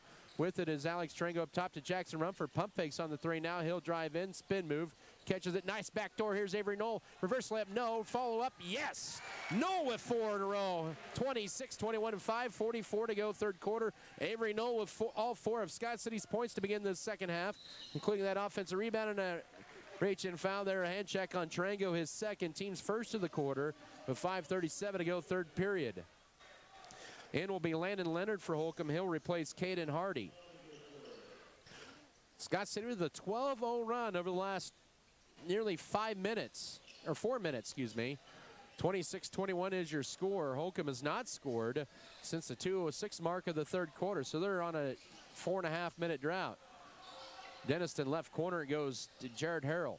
Gets around the screen, now guarded by Rumford, give and go. Somehow Knoll picks it up. He'll drive in strong. He'll let it block from behind by Jackson Rumford, and then Knoll will lose it out of bounds. It'll belong to Scott City as he and Rumford were trying to fight for it underneath. It'll belong to Scott City here with 5:17 to go in the third stanza. Scott City trying to add to their 12-0 run. They have a 5-point lead at 26-21. And we have a reach-in foul out high. That'll be on Brody Denniston. That'll be his first, and Holcomb with the foul here in the third quarter. Scott City trying to expand on their 5-point advantage here mid-third. They get it in now. Here's Avery Knoll, flips it low pass to Jackson Rumford, who does, he lost it. But they'll say last touch by Harrell, who did not like the call. Close, but the official had a really good view of it in front of him. Up top now with it is Eloy Ruelas to Jackson Rumford. Rumford finds a cutting Tarango, who has 12 points in the half. Rumford just 2 points tonight. Battle with fouling trouble. Up top here, Sage Steckline. Under 5 to go third quarter. Tarango finds good position for Rumford. Hangs, bank shot, no. Tipped out, and Steckline was the last to touch it. He, I think, tried to tip it maybe to a cutter over on the right side, but nobody was there to pick it up, and it belonged to Holcomb. As the Longhorns are trying to end Scott City's 12-0 run in the ball game. 4:40 to go third quarter. Longhorns on a 5.5-minute scoring drought. Scott City has scored the last 12 of this ball game, leading at 26-21, and intercepted by Jackson Rumford. Holcomb with their 10th turnover of the night. Good help defense by Scott City. Left side, here's Avery Knoll, holds it with 4:25 to go third quarter. 26-21 Beaver lead. Rumford goes left to Alex Tarango. Tarango off the screen. That's going to be a holding foul on Scott City away from the ball on Sage Steckline, and that'll be Steckline's second foul. And Scott City's second turnover of the quarter is Aiden Brown And also Caden Hardy back in for Holcomb to replace Corbin Johnson and Drayton Knoll. Out is Avery Knoll for Scott City. Back in is Brooks Bailey for the Beavers with 4:17 here in the third period. 5-point Scott City lead. Holcomb with the ball. Aiden Brown with it. He looks to back his way in and now finds Landon Leonard. He'll drive in inside the paint. Right side out high to Caden Hardy. Hardy will drive to the foul line up top to Denniston for a deep three. Too strong. The rebound tracked down by Harrell on the left baseline, and Holcomb resets. 26-21 past the midway mark of this third period. It's been a fast-moving third quarter here. Right side, here's Hardy, drives the right baseline, needs help, finds it underneath, and that's flipped up, no, from point blank for Jared Harrell, and Jackson Rumford collects the rebound. And here's Scott City up by 5 of the ball, 3:38 to go, third quarter, up 26-21. Rumford right side to Eloy Ruelas, who hit a big second quarter three that helped propel this 12-0 Scott City run. Ruelas uses up a dribble. Here's off his curl. It's Tarango driving in. Now top the stack line. Oh, he lost it, and it's stolen away in a turnover. And here comes Aiden Brown driving in. Jump stop in the paint, and he walks with it. Turnover number 11 on both teams now. With 3:19 to go third quarters, Holcomb has not scored in nearly 7 minutes. Scott City is on a 2.5-minute drought, but it feels like a long time. Both points or baskets by Scott City in this third quarter belong to Avery Knoll. Steckline with it. Now goes left wing to Eloy Ruelas. He'll fire the three. He will be too strong on it. Rebound. Oh, Rumford almost picked up his third foul. Saved into play, but right to Tarango with 3 minutes to go third quarter.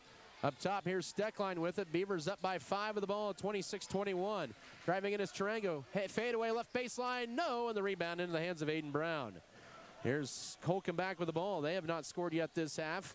And a whistle and a timeout. It's going to be a full taken by Coach Chad Novak. Will take it as well. With 2:44 to go here in the third quarter. It is Scott City 26, Holcomb 21. Back in a minute. This is Beaver basketball. Western State Bank proudly supports Scott Community High School students and athletes as they prepare for another great year of achievements. Just as our students prepare for another successful year, we encourage you to be prepared for whatever life may bring you. Stop in and talk with the knowledgeable staff at Western State Bank, whether it be a new home loan, financing for your business, or any one of our checking and savings account options. We're here to help you. Make sure to check out all of our internet banking options provided at WSBKS.com. Western State Bank, member FDIC. And as always, go Beavers!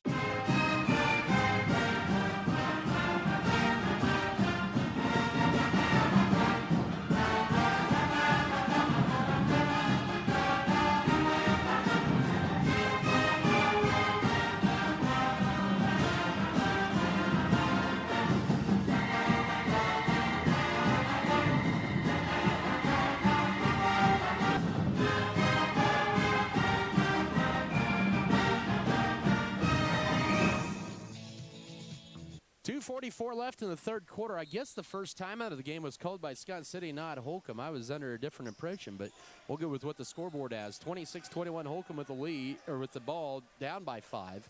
And here's a catch, or three on the way, rimming in and out, and the shooting woes continue for Holcomb, but Leonard gets his own rebound and then loses it. Turnover number 12 on Holcomb. Here's Scott City the ball. They've only scored 4, though, in this third quarter, but they've scored the last 12 of the ball game.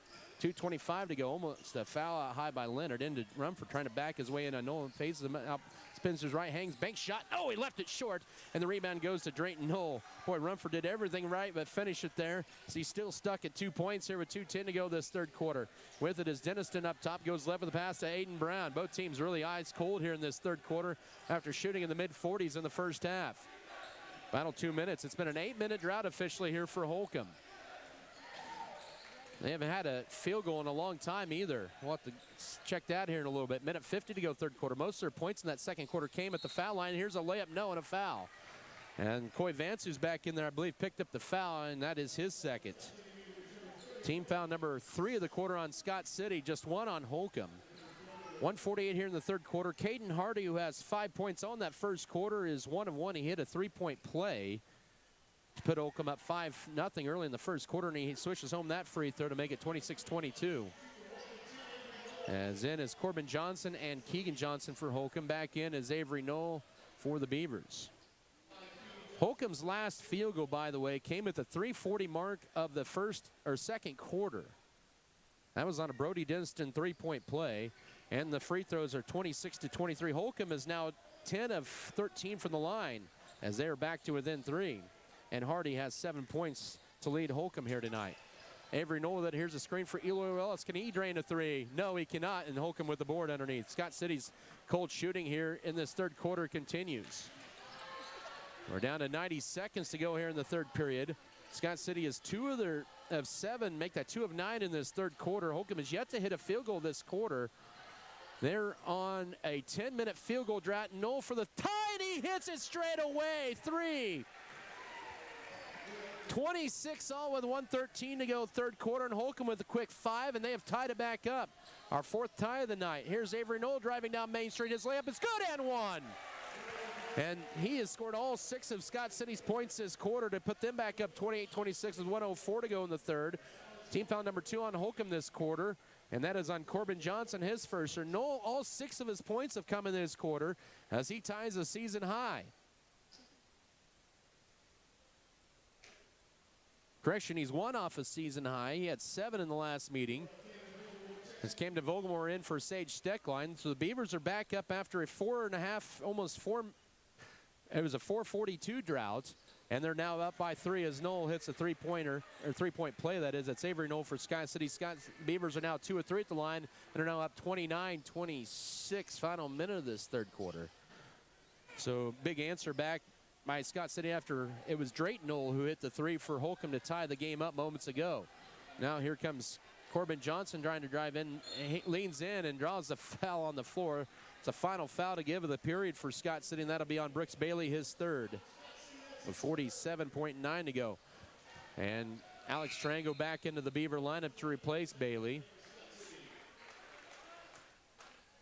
Have Camden Vogelmore, Avery Knoll, Jackson Rumford also out there is Alex Tarango and Eloy Ellis. Lob in, almost stolen away, but now here's Harrell driving in his floater, rimming in and out of back home. Harrell now with 3 in the game. It's 29-28 with 40 seconds to go third period. Scott City's lead back down to 1. Flipped it, here's Avery Knoll up top. Off the screen up top, it's Alex Tarango looking to drive right side, right wing to Vogelmore. Lost it momentarily. He almost double-dribbled with it with 28 seconds to go third quarter. It's Avery Knoll up top. He'll pull up at the foul line. His bank shot is good. He has 9 in the half, 9 in the quarter. All of 9 of Scott City's points is 31-20 with 18 seconds to go third quarter. Scott City doesn't have any fouls to give. Here's Drayton Knoll driving in on Ruelas. His bank shot crawling in as Tarango hit the, or Ruelas hit the deck. 31-30 with 6 seconds, 5 seconds, 4. Here's Eloy Ruelas left side. Vogelmore, can he knock down a 3? You betcha! Camden Vogelmore's first 3 of the year gives Scott City a 34-30 lead heading into the fourth quarter. We'll come back in a minute. This is Scott City basketball.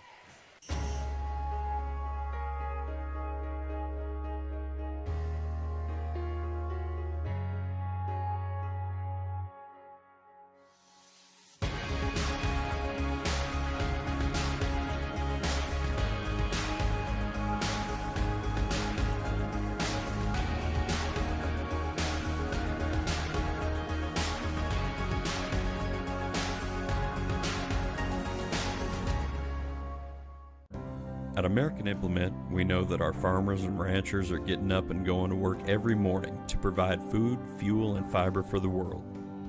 And even though time and technology keeps us constantly changing, one thing will always remain the same. We promise that we'll continue working right beside you. We appreciate all that you do for our country and our communities. From all of us at American Implement, thank you, and may God bless the American farmer and rancher. Camden Vogelmore's 3 tied a career high there. He has 5. It'll be Holcomb ball to begin the fourth quarter, but after Holcomb had tied it up at 26, Scott City scored 4 more. They went on an 8-5 run in the final minute of the third quarter to take a 34-30 lead. We're back to action. Holcomb ball to begin the fourth quarter. Holcomb led by Drayton Knoll with 10. Scott City led by Alex Tarango with 12. He had all those in the first half. Left corner it goes now to Jared Harrell. Scott City playing with a 4-point lead. Holcomb's ball to begin this fourth period. Foul trouble really not a big point right now. Step back. Here's a Johnson 3. In and out. Rebound. Rumford tipped it. And that'll be last touch by, I'll say last touch by Holcomb. It'll be Scott City's ball.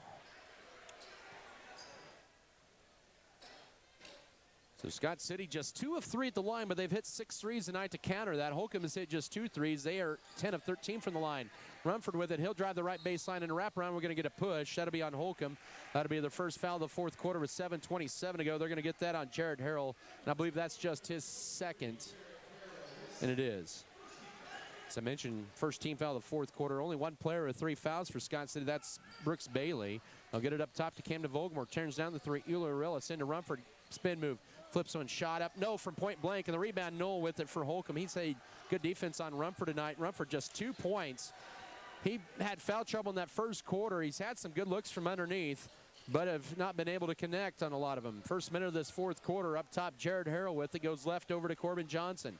Johnson with it up top to Brody Deniston. Gets a screen. Goes to his right, does Deniston. Now ring Hardy for 3. Good. You don't want him to get hot. He has 10 points in his first 3. 34-33, 6:52 to go. Holcomb back to within 1. They answer Vogelmore's first 3 of the year. Scott City now lead at 1, 6:40 to go. Avery Knoll up top to Jackson Rumford. Holcomb in a zone defense. Rumford threads. Oh, he threaded through Tarango and through his legs and out of bounds. Scott City with turnover number 12 as Sage Steckline replaces Camden Vogelmore with 6:36 to go. And Holcomb, who's looking for the first lead since late in the first half, with the ball down 1. 6:36 to go. 34-33. Scott City leads. Holcomb with the ball. Deniston to walk it across left to right as I see it up top here at the Scott Community Event Center. Bounce pass left. Here's Corbin Johnson, the foul line extended. Back up top it'll go to Deniston as the sophomores now left side over to Harrell. And it goes to Drayton Knoll trying to back his way in, faces up Rumford, backs his way in, pivots, puts up the tough shot, gets it and 1! And Holcomb is back up by 1 on a tough call against Scott City. Rumford was straight up. I don't know what you can do there. And Knoll makes it 35-34 with 6:13 to go. And now Jackson Rumford with 3 fouls with 6:13 to go. Scott City's first foul of the fourth quarter as Clint Floyd explains his call to Coach Brian Gentry. Knoll with 12. He has 7.5. And Holcomb with the first 5 points of the quarter to go up 35-34. Even if it's in your own building, you got to wonder if it's just deja vu again in the fourth quarter, and Holcomb misses a free throw, and the rebound to Sage Steckline. But the Beavers need an answer back down to our 4th lead change. Holcomb's first lead of the second half, 35-34, 6 minutes to go. Long way in this one. Rumford with it. He'll launch a deep 3. That one misses wide left, and the rebound to Drayton Knoll. Maybe not a great shot for Scott City there. Holcomb with a 1-point lead in the ball early fourth quarter. 5:52 to go in this one. Left side, here's Deniston for 3. No. Rebound, Rumford had it, and then they're going to say a holding foul on Holcomb after the Deniston miss underneath. That'll be the Longhorns' second foul this fourth quarter. Jared Harrell picks up his 3rd foul with 5:46 to go. Scott City's ball down 1, 35-34. That would have been a huge 3 for Holcomb to put them up 4. Would have extended their 5-0 run to 8.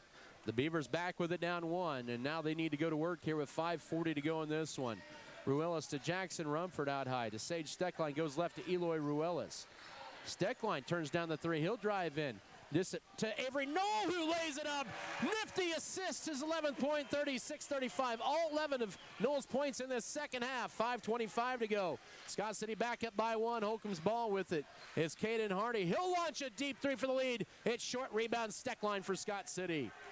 Beavers up by 1 with the ball. 5:14 to work in this one. Here's Alex Stringer, right corner, and a timeout for Coach Brian Gentry. It is a full. We'll take it as well. 5:10 to go, fourth quarter. 36-35, Scott City up by 1. Back in a minute. This is Beaver basketball. BBN is supported by Norder Supply, Lone Tree Farms, Pioneer Communications, Beaver Booster Club, White's Food Liner, Scott City Eye Center, Shells, Flowers, and more, Scott City Pharmacy, Giftologists. The Beaver Broadcasting Network is an elective class that students can take after taking a prerequisite digital media class. BBN broadcasts games such as football, basketball, home wrestling, and home volleyball. BBN also teaches students how to make promotional videos and advertisements. Beaver Broadcasting Network, empowering the next generation of multimedia professionals.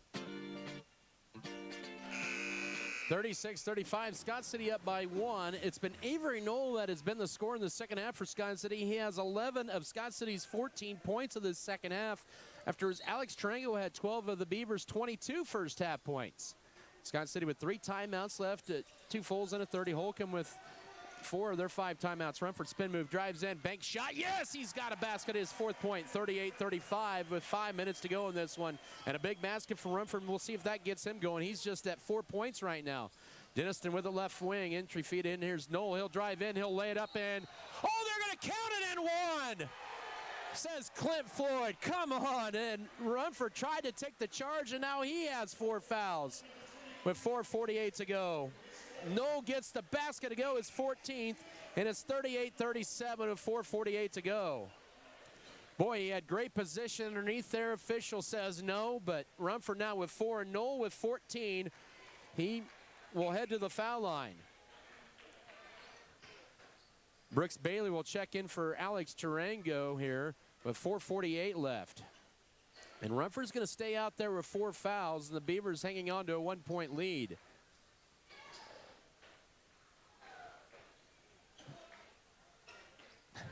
Free throw coming up here for Knoll, the 6'5 junior.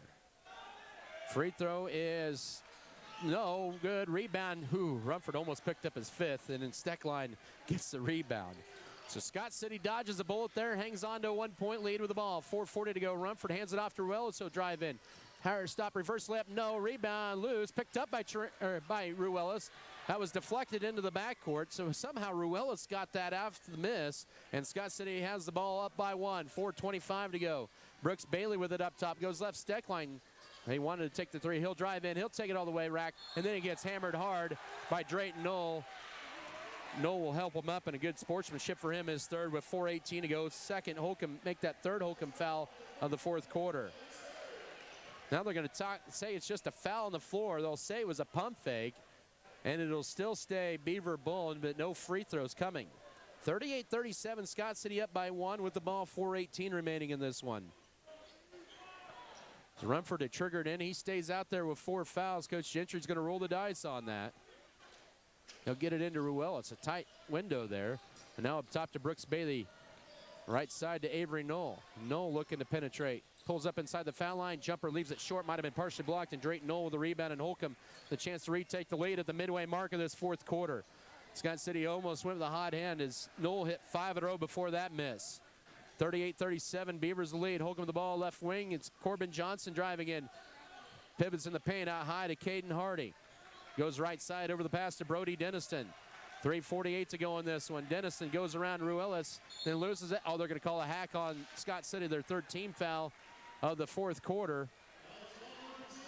That's on Avery Knoll, his 3rd. With 3:44 to go, and team foul number 3 is Alex Tarango in for Avery Knoll.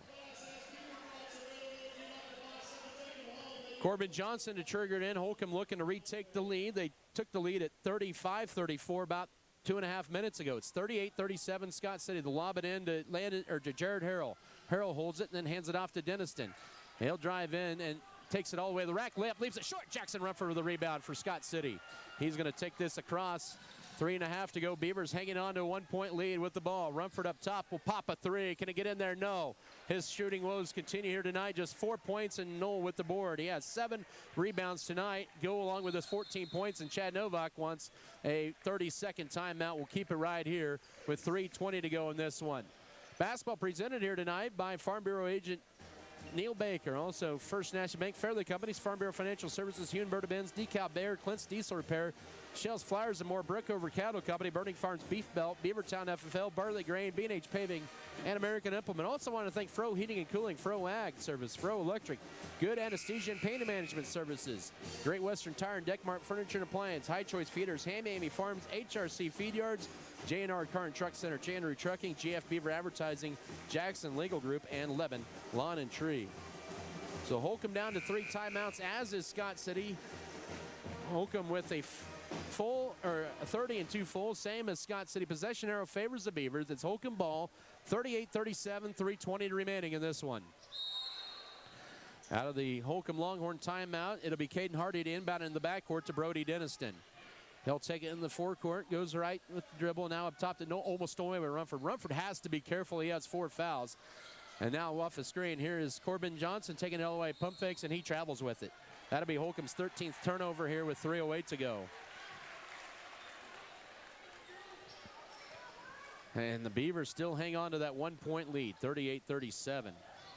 3:05 to go as Ruelas takes it in the front court right. Now looking for a cutter, finds Rumford, backing his way in, they get a push. That'll be on Harrell, his 4th foul with 2:59 to go. And that's Holcomb's final foul to give of the night. Their 4th team foul. This coach Chad Novak will send in Aiden Brown to replace Harrell, who will exit with 3 points and 4 fouls. Jackson Rumford stays out there with 4. He is guarded by Drayton Olu, who has 3. They'll get it to Rumford right corner, up top to Tarango, up top to Brooks Bailey, left side to Steckline, into Rumford left block. Nice skip, backside to Tarango, stolen away almost, but Denison loses it out of bounds with 2:52 to go. 38-37, Scott City up by 1 with the basketball, looking to inbound it back in. Ruelas finds Brooks Bailey left side, up top to Steckline, to Rumford out high. He'll hand it off to Ruelas. He'll drive right side, pivots in the paint, bounce pass underneath the Rumford. His layup is good. He has 6. 40-37. Brian Gentry wants time with 2:41 to go. Scott City back on top by 3. We'll come back in 1 minute. This is Beaver basketball.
.41 to go here from the Scott Community Event Center. It's Scott City 40, Holcomb 37 out of the Beaver timeout. They're down to 2, or correction, they're down to 3 timeouts. I was right the first time. Holcomb is down to 2.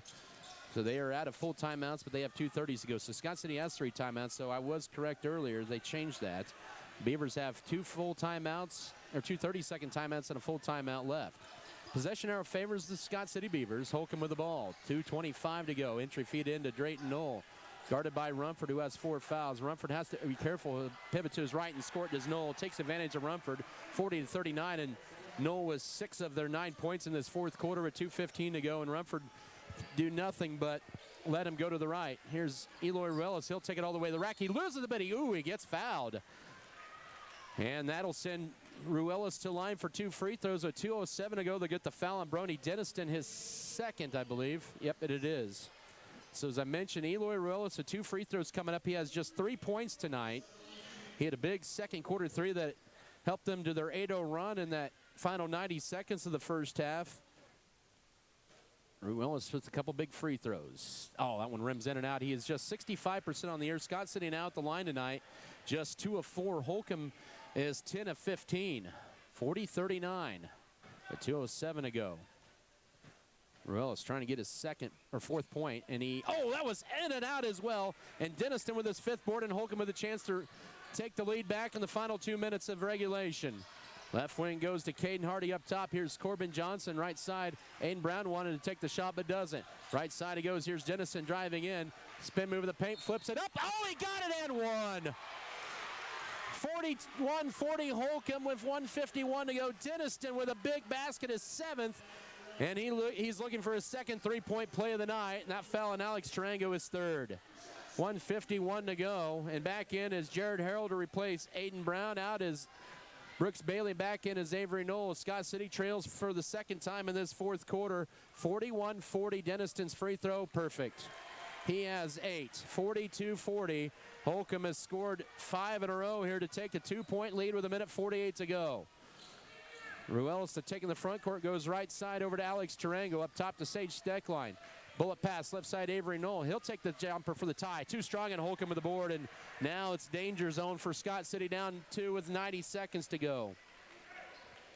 That was a good look for Knoll, who's been the hot hand in this second half.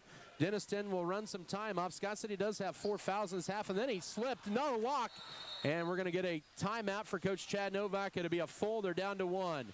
1:22 to go, and Scott City is in trouble, down 2. Back in a minute. This is Beaver basketball. Are you unhappy with your Furrow Heating and Cooling of Scott City is a proud sponsor of Beaver activities. Brent and Angie take pride in helping our activities and support our students 100%. They can also help you with any heating and cooling needs that you have. Give Furrow Heating and Cooling a call at 620-872-3508 and see if they can help you with your needs today.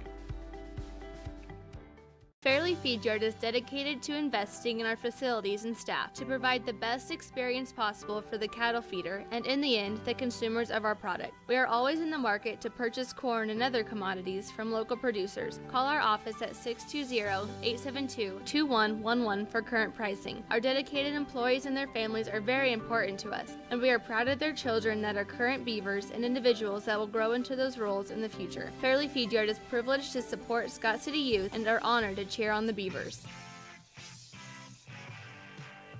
It's been a good one here in Scott City tonight. 6 lead changes, 4 ties, but Holcomb with a 2-point lead in the ball with 1:22 to go, 42-40. Holcomb down to 1 timeout. Foul situation, Scott City with 4, Holcomb with 5. Possession arrow favors the Beavers. Denniston with the backcourt and guarded tightly by Trego, who almost went to steal, 1:15 to go. You know, Holcomb, they're just going to play it out high here and make Scott City foul you. Johnson with it. Uses up a dribble, finds now Caden Hardy. 1:05 to go. Good defense by Ruelas on him. Now Denniston with it. Final minute to go. Oh, they're going to call a foul up top, and Eloy Ruelas picks up foul number 3. And that's the wrong one you want to send to the foul line. Denniston is a perfect 4 of 4 at the line. Holcomb now 11 of 16 in the ball game. And they are at the line. Ruelas now with 3 fouls with 1:01 to go. Free throw is perfect. He does not miss. 43-40, 1:01 to go. Holcomb is on a 6-0 run here over the last minute, 6:15. Denniston 50 seconds ago gave Holcomb the lead. He has the last 5, and it's 44-40. Makes it a 2-possession game in the final minute of this one. Beavers are in jeopardy of dropping their first home game of the year. 55 seconds to go. Rumford with it up top. And he'll drive in. Will Rumford spin move in the paint. Flips it out high to Steckline. He'll turn down the 3. Scott said he needs some points right now. They can't afford to waste more time. Here's Knoll driving in. He'll get fouled going up, and he'll get 2 free throws here with 41.3 to go. Team foul number 6 on Holcomb this quarter. The foul will be charged to Corbin Johnson, his second. Knoll looking for 12th point here with this free throw. Beavers down 4 of 41 seconds to go, and the free throw is good.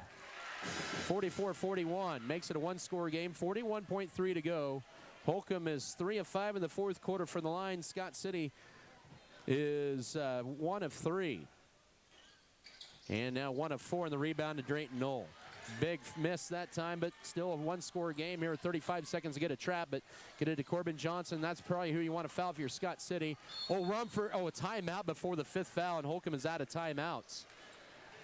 That almost was a foul by Rumford to foul him out with 31.8 to go, but Holcomb gets their final timeout. Let's come back in 30 seconds. This is Beaver basketball. BBN is brought to you by HRC Feed Yards, J&R, Next Tech Wireless, Red Barn Enterprises, S&T Communications, Scott County Hospital, Scott Co-op, Security State Bank, Turner Sheet Metal. Exceptional results.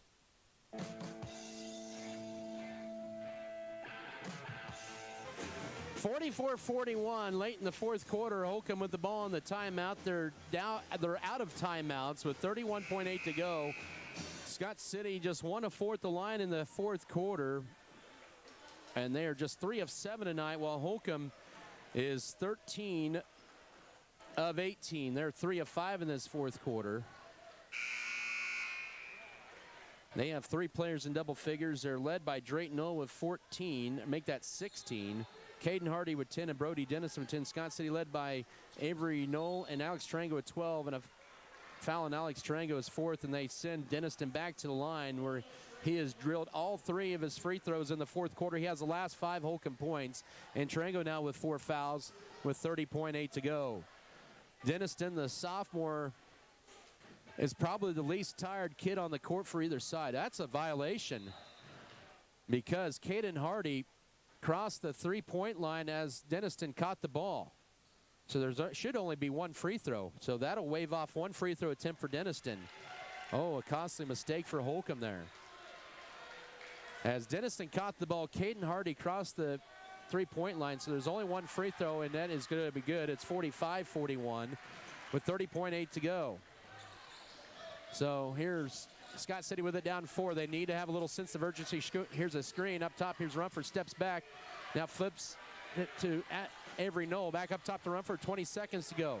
Into Alex Tarango, and a timeout for Coach Brian Gentry with 17.3 to go. Scott City not open at all for a shot there. They're down to 2 timeouts left with 17.3 to go. Down 45-41. We're here on KSKL Scott City, and the Beavers jeopardy being swept here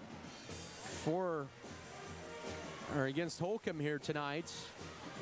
Down 4 here as Holcomb has went on an 8-1 run over the last 2 minutes of this ball game.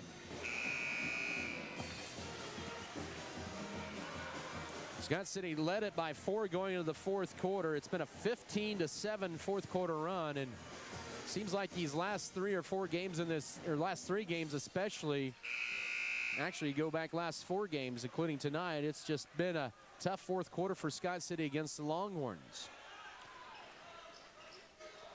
Steckline to inbound, and the Beavers with 2 timeouts left.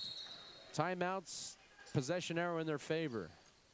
Into Ruelas, now Steckline to catch and shoot left wing 3. Yes! Steckline gets it. He has 2 threes and 6, and Scott City to within 1 with 12.9 to go at 45-44. Let's come back in 30 seconds. This is Scott City Beaver basketball. First National Bank of Scott City. One of the few places left that you could call today and speak with a person and be greeted at the door with a friendly face. Come see us at First National Bank, where you will feel at home. Let us help you with your banking needs, whether it be setting up a checking account, savings account, CD, or getting a loan for that new vehicle or home you have been dreaming about. Member FDIC, an equal housing lender. Saturdays 8 to 1. Visit their locations at Colby, Oakley, and Scott City. Sage Steckline with his second 3 of the night. He has 6, and the Beavers still not done yet. They're down to 1 timeout, 45-44, with 12.9 seconds to go. Now Scott City forced with 1 timeout and the possession arrow in their favor. Let's see if they can get a steal and a layup to go up here. Holcomb is out of timeouts. Foul trouble for Scott City. You got Alex Tarango, Jackson Rumford each with 4. For Holcomb, Jared Harrell 4 fouls. Holcomb to inbound it out of the timeout. They can run the baseline. Remember, keep in mind, Holcomb does not have a timeout remaining. Sage Steckline will guard the inbound, who is Corbin Johnson. He will run the baseline looking to get it in. He just gets it in a quick foul, and that'll send Caden Hardy to the line where he is 3 of 3 from the line as just a couple tenths come off the clock. But even if he hits 1, none, or both, and now Ruelas has 4 fouls with 12.7 to go.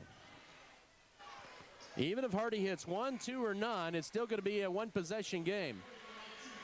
So Hardy with 10 points. He had a big 3 in this fourth quarter to open up the scoring for Holcomb. The Scott City crowd making noise on the other end. The student section particularly, they've been loud here tonight. And they need it louder than ever here. The senior at the line. Holcomb is not even at there. Free throw good. Boy, he hit that calmly. He has 11, 46-44, 12.7 to go. And now the strategy here for Holcomb, if they do go up by 3, do they think about fouling before the 3-point attempt? Knoll checks out. They bring in Landon Leonard, and Hardy, the senior, sinks them both with ice in his veins. 47-44, 10 seconds to go, and Scott City will burn a timeout. Is his 32nd timeout. We'll keep it right here with 9.6 to go. Beavers down 3, 47-44, but Holcomb has come up clutch here in this fourth quarter from the line. 6 of 8, 16 of 21 for the game. They hit a bunch of their points in that, or free throws in that second quarter. They were a bulk of their points in that period. 6 of their 11 points in that second quarter came from the line.